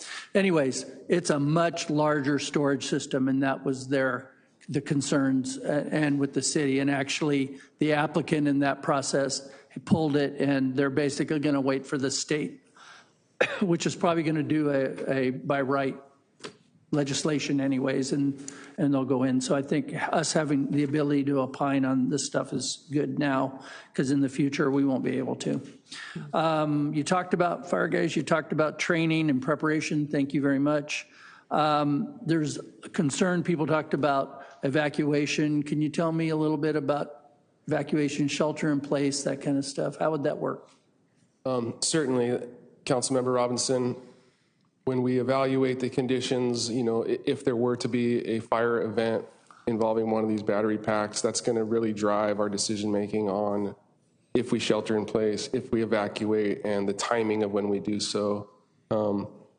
Because we're a bit in the frontier with this technology and these chemicals or hazardous materials, if you will. We are relying on some guidance from something called an emergency response guidebook. And in a situation like this, it would dictate that our initial isolation zone should be 330 feet or 100 meters. So that would be our initial action, is isolating the area around it.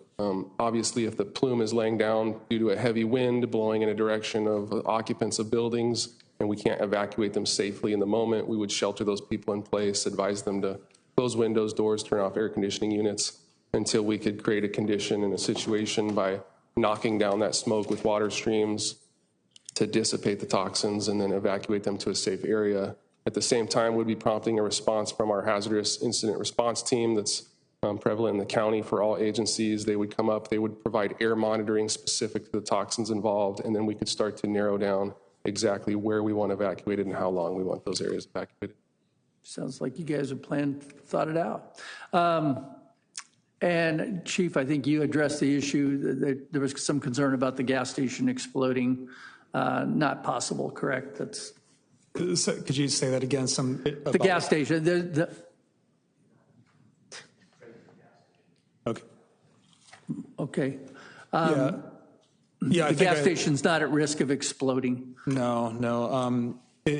Like I said, the California Fire Code and the National Fire Protection Association standards dictate separation distances during construction.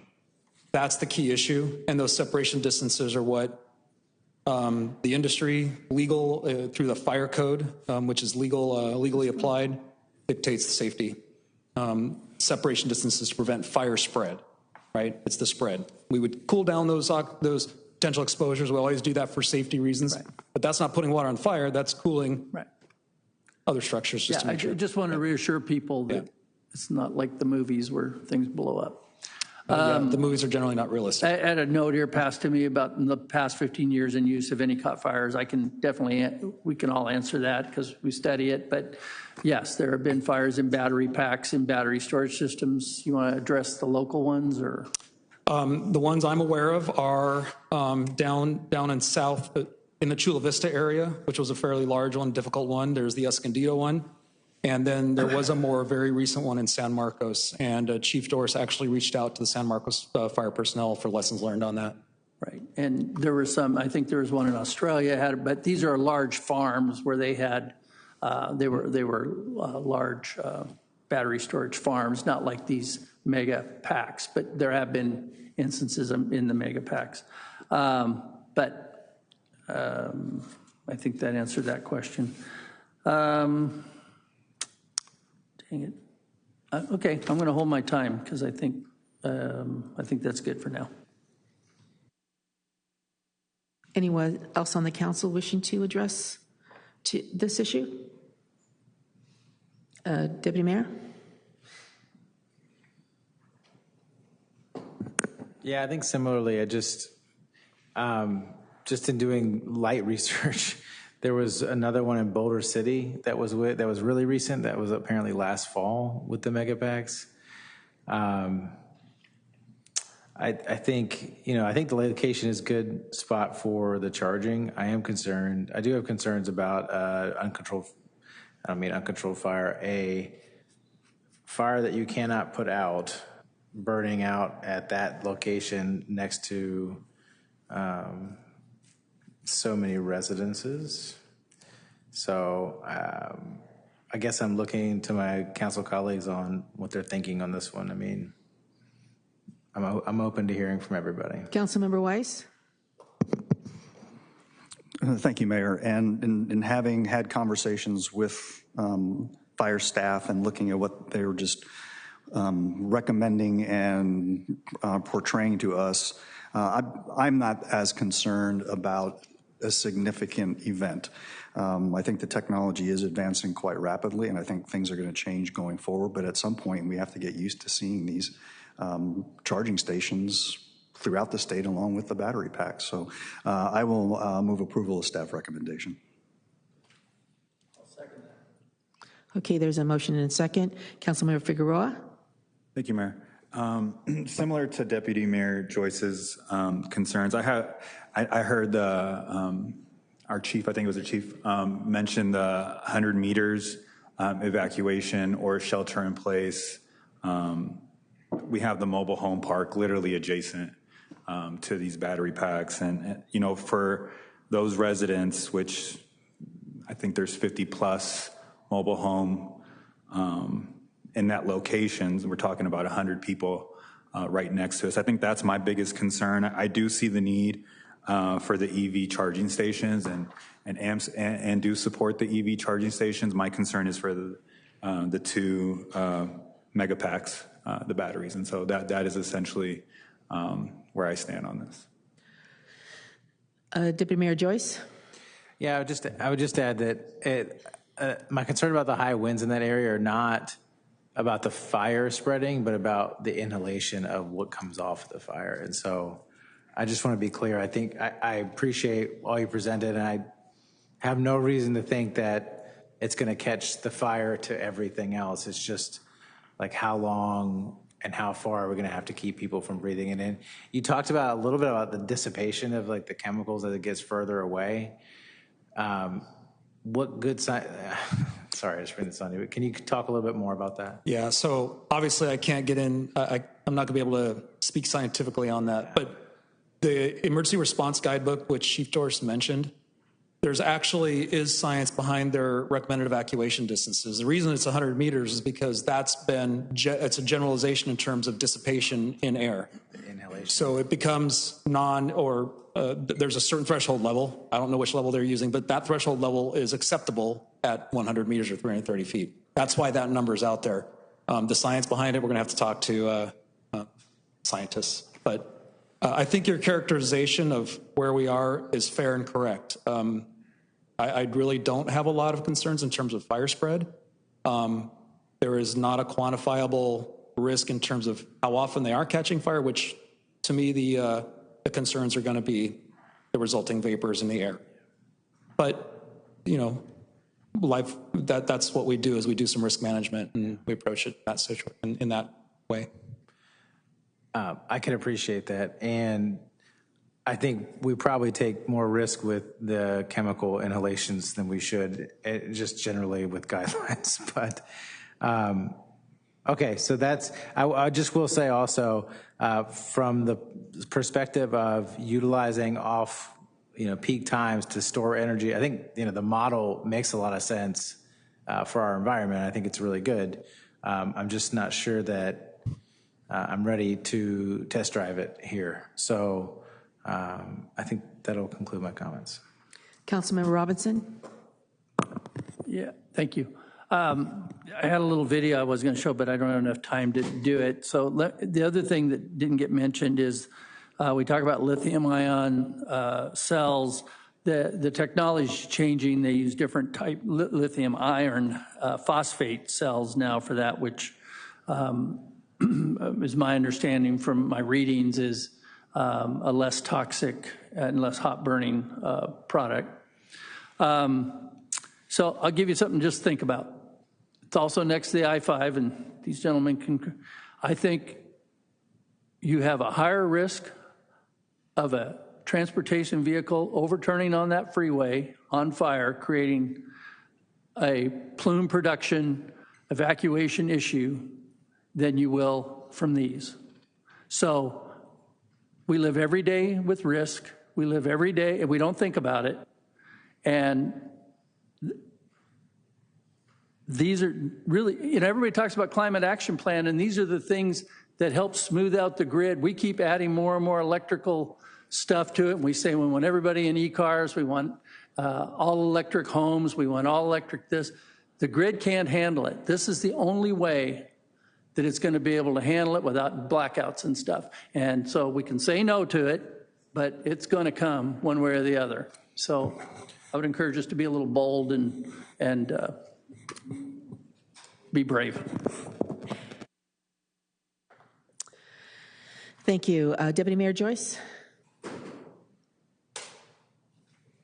I won't go. Okay, so just we do live with risk every day, but that doesn't mean like ride around without a seatbelt. Like there are things that we can do to mitigate, and I think we should think about it. So I did want to ask the applicant. I'm sorry, going backwards here.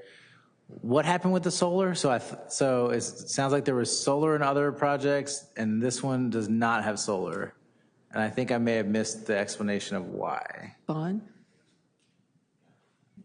Sure. Yeah, so we do have solar on our first two projects, but what we've found is that while it's a novelty and it's nice to say that we're generating energy that goes right into the electric vehicles, the reality is with the size of the roofs, we're generating maybe 222 kilowatts.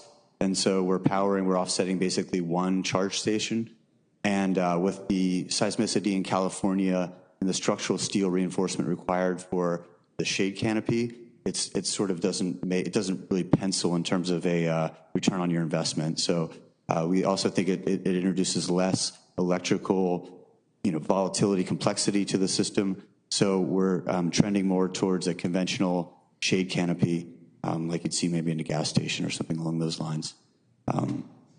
Also, just to some of your points, I mean, the research shows that public health agencies have no toxic health risks due to incidents in terms of fire. There isn't a high level of toxicity to the fires that do occur. They're typical to similar to a typical house fire was the quotation here. So I think there's a misnomer that there are all these toxic chemicals that are thrust into the atmosphere, but that's simply not congruent with the reality of the situation. And then just one more point on before you go sure. on, just could I have a question?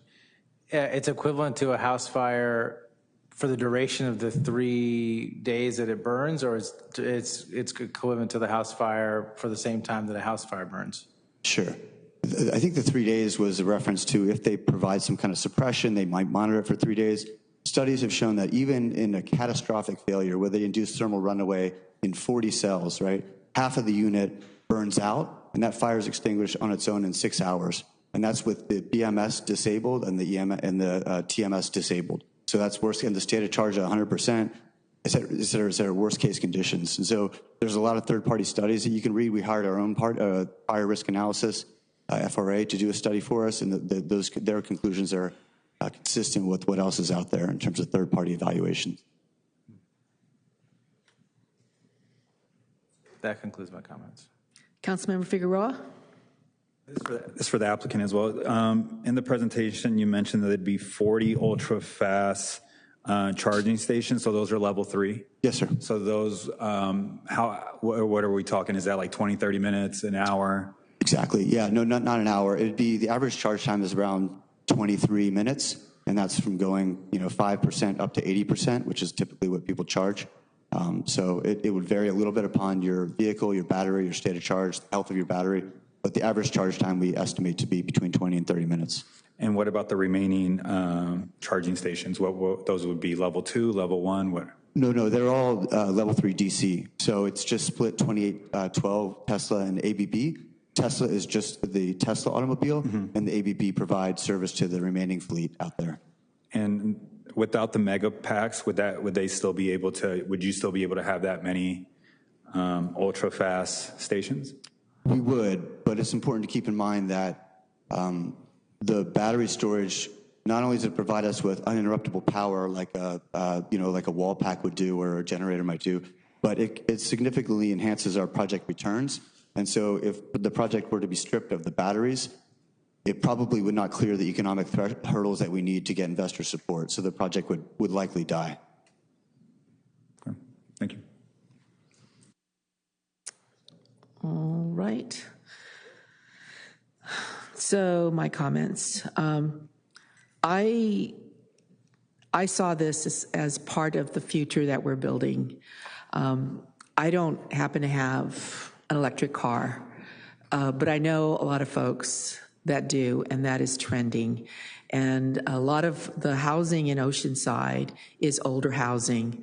So not everyone is going to be able to install an electric charger at home.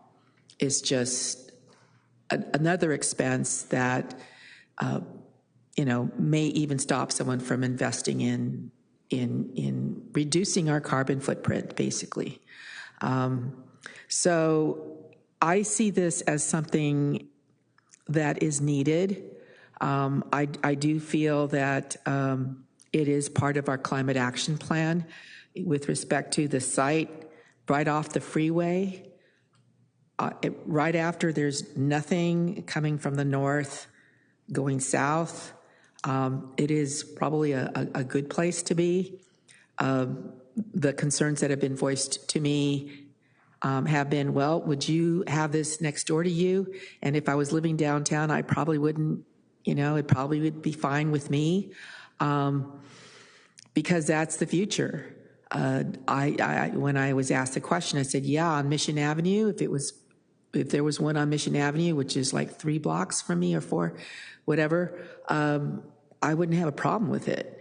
And Mission Avenue is right next to residential. So it's been difficult because I know the difficult situation here is that it's new technology. And that is what we are responding to, is new technology and not so much information. We got more information tonight than I had, basically. Thank you very much for that information. I guess Councilmember Robinson found even more on the internet. So it is a difficult one for me because I'm not opposed to the site. It's very urban. My concern has more to do with trying to address the risk and trying to ensure that I can explain to our residents the safety of this. That really is the thing that I'm having a difficult time with.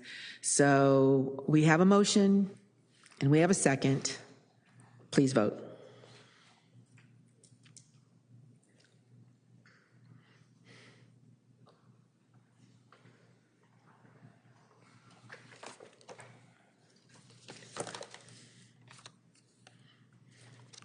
Motion approved, 401. Joyce Snow.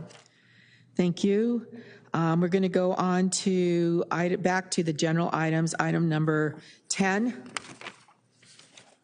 This is staff presents the fiscal year 2026-2027 through fiscal year 2030-2031 general fund 5-year financial forecast for review. Recommends approval of updates to the City Council Policy 200-13 financial policies and requests an appropriation of $1.3 million from prior year general fund surplus to the CalPERS unfunded accrued liability account. And my apologies to you, Ms. Moya, for having called it an hour ago. But you're up now. So we have a report by Jill Moya, our Financial Services Director. Ms. Moya?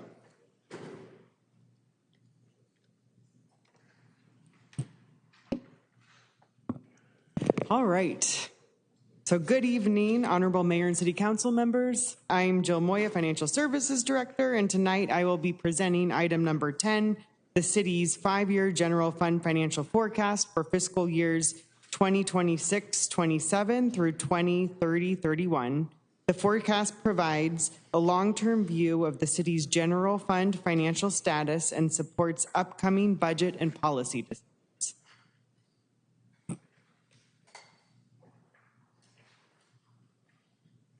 Tonight, staff recommends that City Council accept the 5-year general fund financial forecast, approve the proposed council policy update related to the use of general fund surpluses, and approve an appropriation of $1.3 million towards the city's CalPERS unfunded accrued liability. The 5-year forecast is intended to provide a forward-looking assessment of general fund revenues and expenditures. It helps identify financial trends, potential risks, and emerging opportunities over the next 5 years.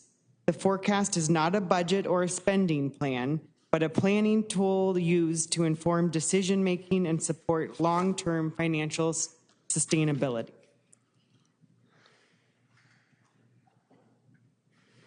The city is projected to remain structurally balanced through fiscal year 2030-31.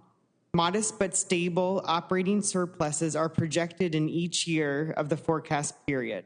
For year 1, the forecast projects an operating surplus of $3.69 million.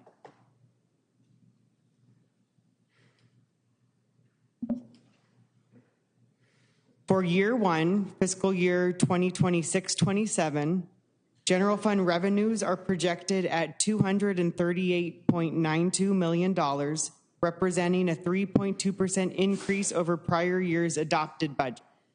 Property and sales tax revenues are based on consultant projections, and other revenue projections are based on historical trends and best estimates for future development activity. This graph shows the prior year performance of three of our main general fund revenues: property tax in blue, sales tax in orange, and transient occupancy tax in green. The dotted lines to the right show our projections for these revenues for the next 5 years. While we are projecting growth for all three of these revenues, we still consider this growth to be conservative and in line with past trends. For year one, fiscal year 2026-27, expenditures are projected at $235.23 million. The forecast uses the prior year budget as a baseline with a 2% annual CPI assumption. It incorporates negotiated labor agreements, placeholders for future MOUs, known operational changes, and projected cost increases. Over the next 5 years, CalPERS costs are expected to increase by approximately $6.82 million, along with anticipated increases in health insurance and general liability costs.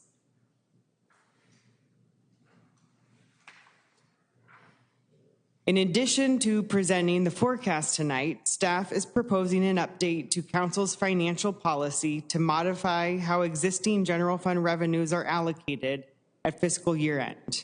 The proposed update prioritizes restoring required general fund reserves first, then replenishing assigned fund balances used for one-time purposes, and then any remaining surplus would be allocated evenly between the unassigned general fund balance and reducing long-term unfunded liabilities.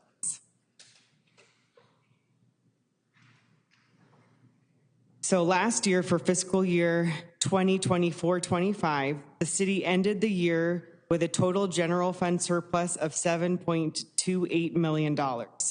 Consistent with the proposed policy update, staff is proposing that a small allocation would be made to restore the post-employment leave reserve, and then one-time uses of infrastructure reserves and San Luis Rey River reserves would be replenished, and the remaining surplus would be allocated evenly between the unassigned general fund balance and a one-time payment towards the city's CalPERS unfunded accrued liability, as shown in the table.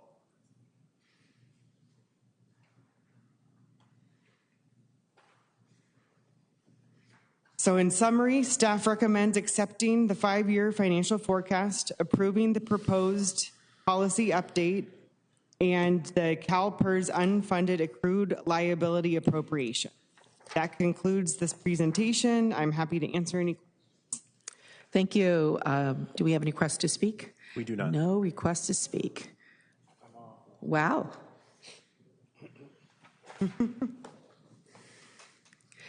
Well, I do want to say that I'm so happy we got the $26 million for the flood control project, because that is absolutely critical. And I'm so happy that we have funds that we have stored away to be able to address the percentage of funds that we have to come up with in order to do that project. But that project is not the complete project. That's going to cost a lot more. So I'm going to move approval. Councilmember Weiss? Thank you, Mayor. Ms. Moya, on your surplus allocation chart, you had $515 for the restore the post-employment leave. Mm-hmm. I can't support 515. I'll support 500 max. I'm just kidding. I'll second the mayor's motion. I didn't think you. Deputy Mayor Joyce.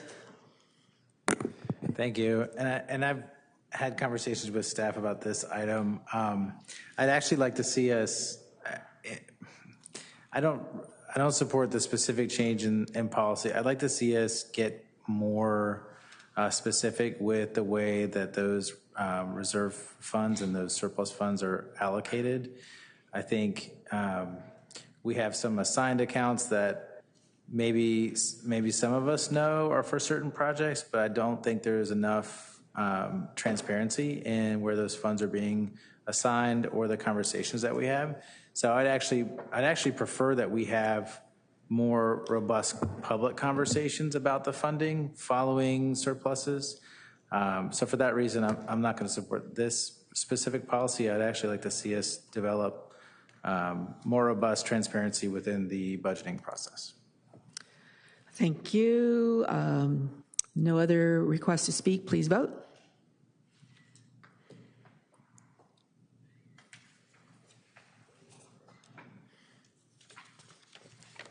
Motion approved. 4-1, Joyce Snow. Thank you. We have next item number 12, public communications on off-agenda items. And we have, did you say 8 people? We have 8, but our first speaker is Lou Niles, and I don't think he's here anymore. He probably included himself under presentation. Thank you, Ms. Moya. Heather DeGrand, followed by Chayton Daniels, followed by Rebecca Byer.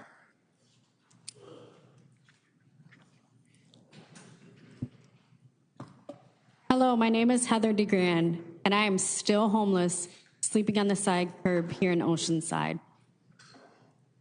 I am houseless, but not because I'm on drugs, using alcohol, or because I'm lazy or a bum. I'm a human being who fell during a hard season of life, and like anyone else, I need support to stand back up. Not handouts to depend on forever, but stability long enough to heal, to get healthy, to work, and to become self-sufficient again. Because becoming self-sufficient is the goal.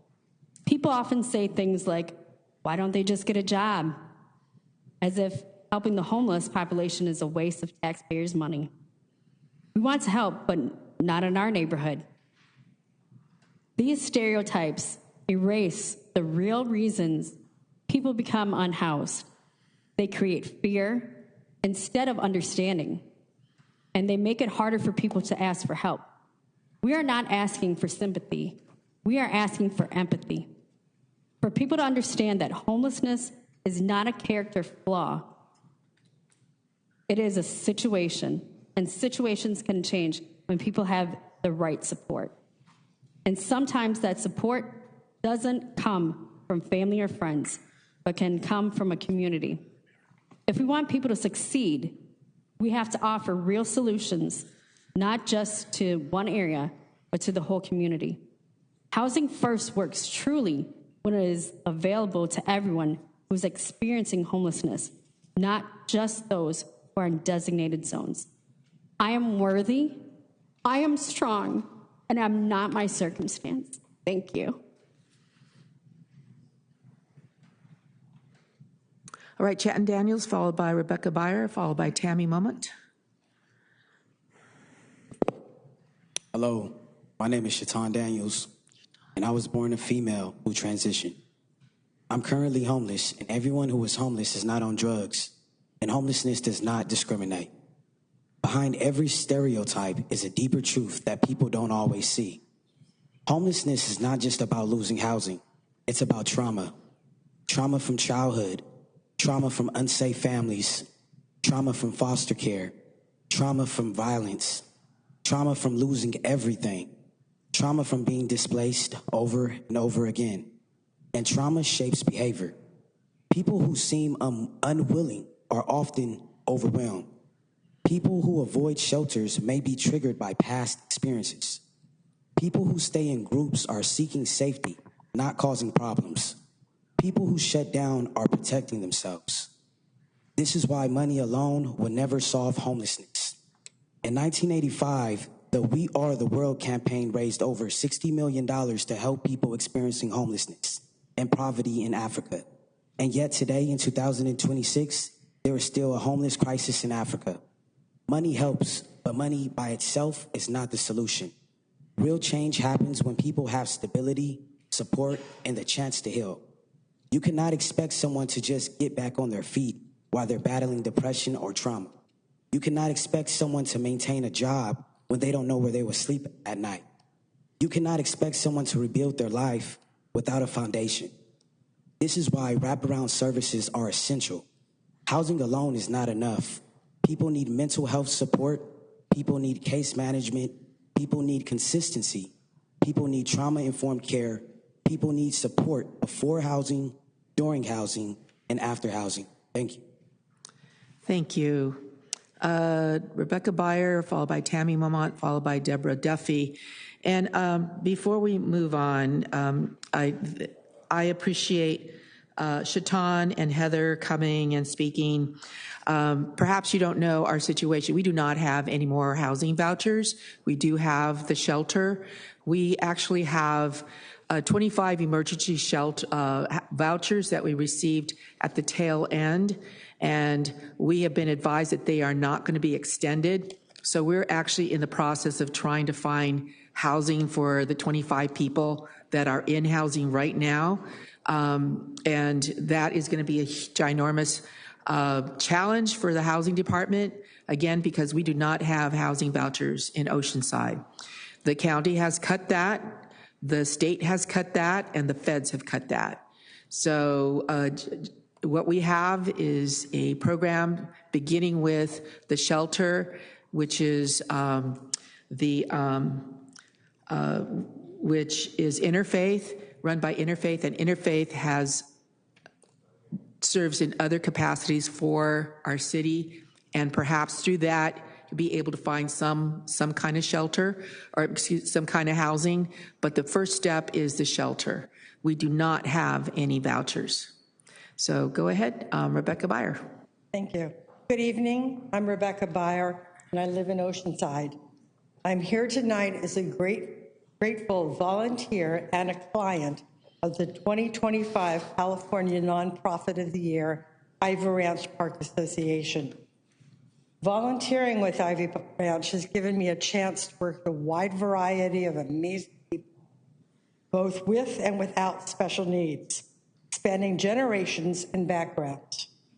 It has provided me with the opportunity to learn about the care of our horses, assist clients with their learning, and provide physical and mental fitness for myself. As a client, I am finally pursuing a lifelong dream of learning to ride a horse. I'm concerned that Ivy Ranch is unable to expand their services while you wait for work to be completed, designated as a historical site. Our special community needs shouldn't have to wait. Ivy Ranch also provides important service to our equestrian overlay as an emergency location for fire evacuations, such as the Lilac Fire. I urge the council to recognize that historic designation and accessibility can be achieved together. I also ask the council to consider this when making decisions that affect Ivy's services to an underserved community. Thank you. Thank you. Tammy Momont, followed by Deborah Duffy, followed by Patrick Duffy. Hello, City Council. I'm Tammy Momont. I've lived here my whole life. I was born at Tri-City Hospital. There's a thing called VAWA. It's a Violence Against Women's Act, and it's a federal law in 1994. It got reauthorized multiple times. It provides protection and priority access to survivors who are fleeing from sexual assault, domestic violence. It doesn't also pertain to women. But if the City Housing Authority service provider receives, if they receive funding like HUD or federal funds, they are legally obligated to comply with VAWA. Failing to do so is not just unethical, but it's just inhumane. It's not right. They can't discriminate to survivors because of their abuse history. it's supposed to provide emergency housing protections, and including priority consideration. Survivors shouldn't have to be re-traumatized to prove eligibility. It's supposed to offer meaningful access to services, not just referrals or denials. So I went to the Department of Health and Human Services, right? Because I don't have a child, I'm not worth saving. Because I don't have a child with me, I don't get to stay safe away from my abuser where he could see me because I'm unhoused living in my car. These encampment things, I want to tell you, what happens is they do the sweep. They do not have a place for these people upon doing the encampment sweep. And I want everybody to know that, because I don't care what they say, I'm living it. I see it. They just tell them they have to move their stuff. And I'm not living in an encampment, but I know people personally who are, and they take away their personal items, the essential. They're already traumatized, okay? So then it's like kicking somebody when they're down even more. It's cruel and unusual punishment to have to get the essentials all over again, being a female and going through this. I've asked, I said, I'm scared for my life, okay? I have police reports, Oceanside Police Department filed those. I'm just saying that, you know what? I got a big fat sorry. You don't have any kids, you don't qualify. I get Social Security, I have income. But, so Interfaith, Women's Resource Center. You know what? I think that there needs to be accountability because. Thank you. Sorry. Thank you. Deborah Duffy, followed by Patrick Duffy, followed by Ezekiel Hensley. Good evening, Mayor Sanchez and members of the council. My name is Debbie Duffy, and I live in Oceanside. I'm here to speak before the council as a concerned volunteer and supporter of Ivy Ranch Park Association. My husband and I retired, and we decided to do something to help our community, and we found Ivy Ranch. Ivy Ranch has the most giving and accepting community I've ever been a part of. I love being with horses. I love being with the other volunteers, the staff, and I especially, because I was a teacher, I love being with the day school adults that come from our area, from us, from Ivy Ranch, and I also like working with the adults that come from Fallbrook. It is a joy to be a part of Ivy Ranch Park, and I've learned so much about horses and what they do and how they feel, and I also muck, and I also rake, and I also do all the other stuff that helps the horses. I'm telling you about my experience with Ivy Ranch because I'm concerned about the fact that they're unable to expand their services while you wait for work to complete to designate it as a historical place. A historic designation should not delay or prevent services to members of our community with special needs. As a member of the community who relies upon and supports the work being done by Ivy Ranch, I urge the council to reconcile that historical designation and accessibility are compatible, not conflicting goals. Furthermore, I would ask the council to remember stories like mine when making decisions which impact the ranch's ability to provide services to an underserved population of the community.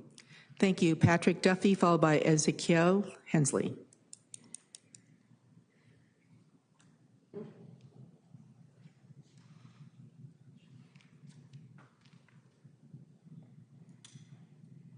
Mayor Sanchez, council members, my name is Patrick Duffy, and I've been a resident of Oceanside for 41 years. I have a background in restoring furniture. Ivy Ranch Park has brought that out of me. They brought out the mechanical side and carpentry and restoration. I also assist special needs adults with horses, and I teach guitar at the Adult Care Center. At Ivy Ranch, I have the privilege of making horse signage, saddle stands, and a lesson box for them, as well as repairing wheelbarrows, rakes, and fencing. I'm telling you this about my experience with Ivy Ranch because I'm concerned about the fact that they are unable to expand their services while you wait for work be completed to designate it as a historic place. A historic designation should not delay or prevent services with our community with special needs. As a member of the community who relies upon and supports the work being done by Ivy Ranch, I urge the council to reconcile that historic designation and accessibility are compatible, not conflicting goals. Furthermore, I would ask the council to remember stories like mine when making decisions which impact the ranch's ability to provide services to an underserved population of the community. Thank you. Thank you. Ezequiel?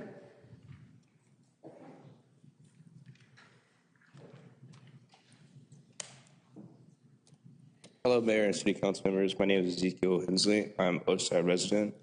I'm asking the city to deny any cannabis license, permit, or local organization involving STIZI, Shrine Group, or any affiliated entities or trusted parties of interest. My comments are not meant to be adjudicated guilt, but they are meant to place documented public information and allegations into record so the city can exercise its lawful discretion to protect public safety. First is leadership and black market exposure. Public reporting and municipal enforcement actions in Los Angeles County have tied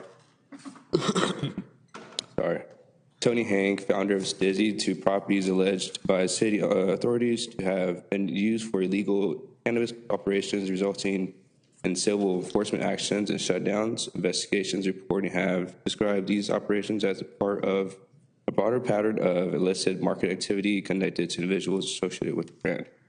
In 2022, Tony Hang, the main owner of STIZI and Shrine Group, was arrested for illegal cannabis cultivation in Los Angeles County.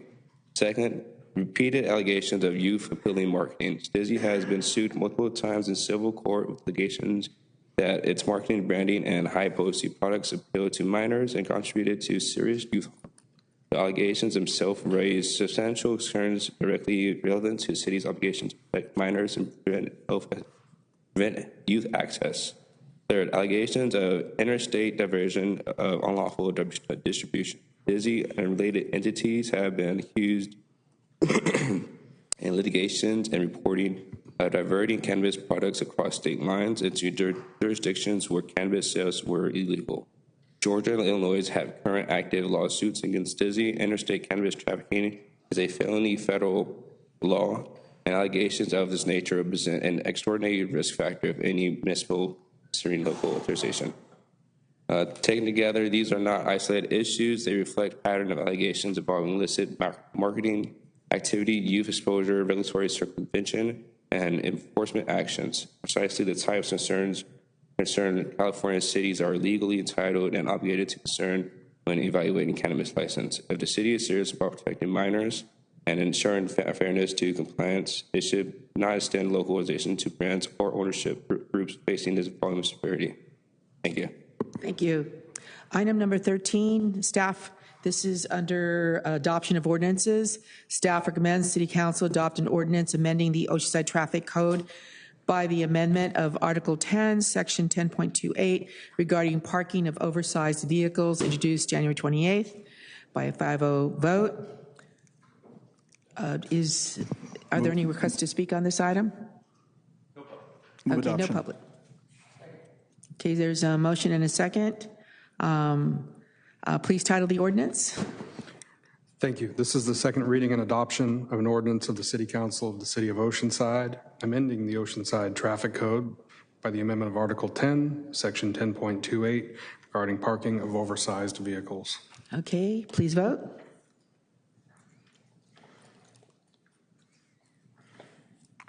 Motion approved, 5-0. All right, so all that's left are general council member comments. I will be adjourning in honor of Ray Duncan, long time city employee who came up from the very beginning as a lifeguard, right? and Peter is going to be saying more things about him. But go ahead, who wishes to address the council under council items? Comments? Deputy Mayor? Yes, so last week was the point in time count, and I want to give a big shout out to all of our housing and community policing team, and there are people from all across our community who volunteered to go out and count the number of folks who are living outside of homes in our community. It's an experience that always changes me. I always learn and understand the people living around us better and get a better sense of the holes in our system.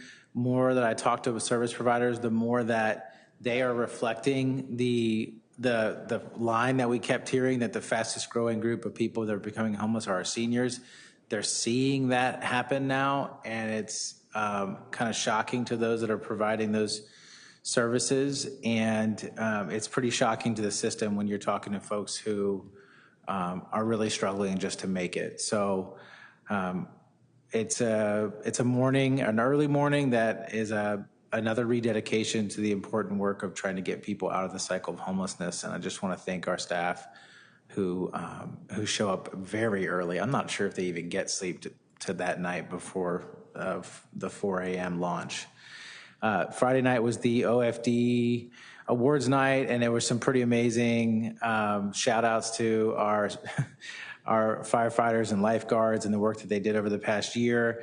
And so many, because of some of the work that we've done at council, there's been so many that are raising up and getting promoted, and it was really awesome to see their family just over the moon about being recognized for that important work that they do on a day-to-day. And then I'd also like to add comments at the adjournment whenever it's appropriate in honor of Leslie Velasco. Councilmember Robinson? Thank you. Also went to the fire department event. It was really good. And the other thing I did yesterday through Cal Cities, they had a webinar on Care Court, which, just talking about the homeless thing, I think it was really interesting, a lot of good information. I don't think we in this county are using it enough, but if you're okay with it, I'll forward it to everybody. I just got the recorded version of it, and I'll forward it to you, so at your spare time, if you want to hear what's going on across the state with it, I think it's interesting. And I don't know if it's appropriate or not, but because there were so many talking about Ivy Ranch, and something started with that, and we haven't really got an update. Maybe the city manager could either, if it's real short, or you could prepare a pass-through memo or something. I don't know what's going on with Ivy Ranch. Yeah, Honorable Mayor and council members, yes, I would definitely, I would go ahead and provide council with the update and a pass-through memo. I'd be happy to do that.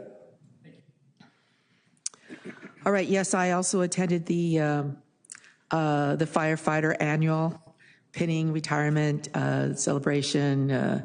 It was fantastic. So many families that support our firefighters, or brave firefighters. We have the best anywhere.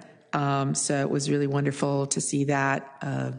Got to sit for a bit with Willie Buchanan because he was there to support his son, Will Buchanan.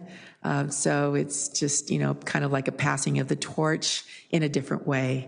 But obviously the family's just so proud. And so every family was like that, and it was really, really great. Great to see some of the firefighters that are rising through the ranks. And again, I think we're all doing really, really well. I did attend the Arts Commission. I did attend CRC last night. And we'll start with Ray Duncan. Ray Duncan was, wow, he was a fantastic guy. And tell us, Peter, about Ray. So if I recall everything, so Ray worked for the city for almost 50 years. Yeah. He did start out as a lifeguard. If you knew Ray toward the end, you kind of wonder how he would have fit in Speedos, but I guess at some point he did. He ended up, I know he got promoted to aquatic supervisor, and when he retired, he was the Harbor and Beaches division manager. And what I remember most about Ray is any event whether anything from beach soccer to Ironman to things on the beach. You know, a 10-year-old kid couldn't blow out his birthday cake without Ray getting in the way. He was involved in a variety of things, not just with harbor and beaches, but with the community as well. And I know his family misses him, and I would just ask that you keep both Ray and his family in your thoughts and prayers. Thank you, Peter. And yeah, he was phenomenal, larger than life in so many ways. He was always there. And always with a smile, always positive. His light really shone. I didn't realize it was 50 years. I knew it was a long time, but wow, he was really great. And then I understand Leslie Velasco. Yes, Mayor. So I just asked that we also honor Oceanside High School student Leslie Velasco, whose life was cut short this week. I want her family and the OHS community to know that our hearts are with them in this incredibly devastating time. Many of the community members met down at the pier tonight for a vigil. Leslie was a beloved community member of the Pirate family. She's proudly served on the cheer team for 4 years. She brought spirit, dedication, and heart into everything that she did. She was also an exceptional leader and scholar. She was on the OHS School Site Council, a member of the National Honor Society, an advanced orchestra for 3 years, and she carried a 4.0 GPA, which is incredible. Her involvement and character and passion left a lasting impact on our school and our broad community. Leslie will always be remembered for her kindness, her leadership, and her pirate pride. Thank you. So we are continuing the proclamation in honor of National Black History Month until the next council meeting. And we're going to adjourn to the next meeting, which is February 18th, 3:30 p.m. And let's stand.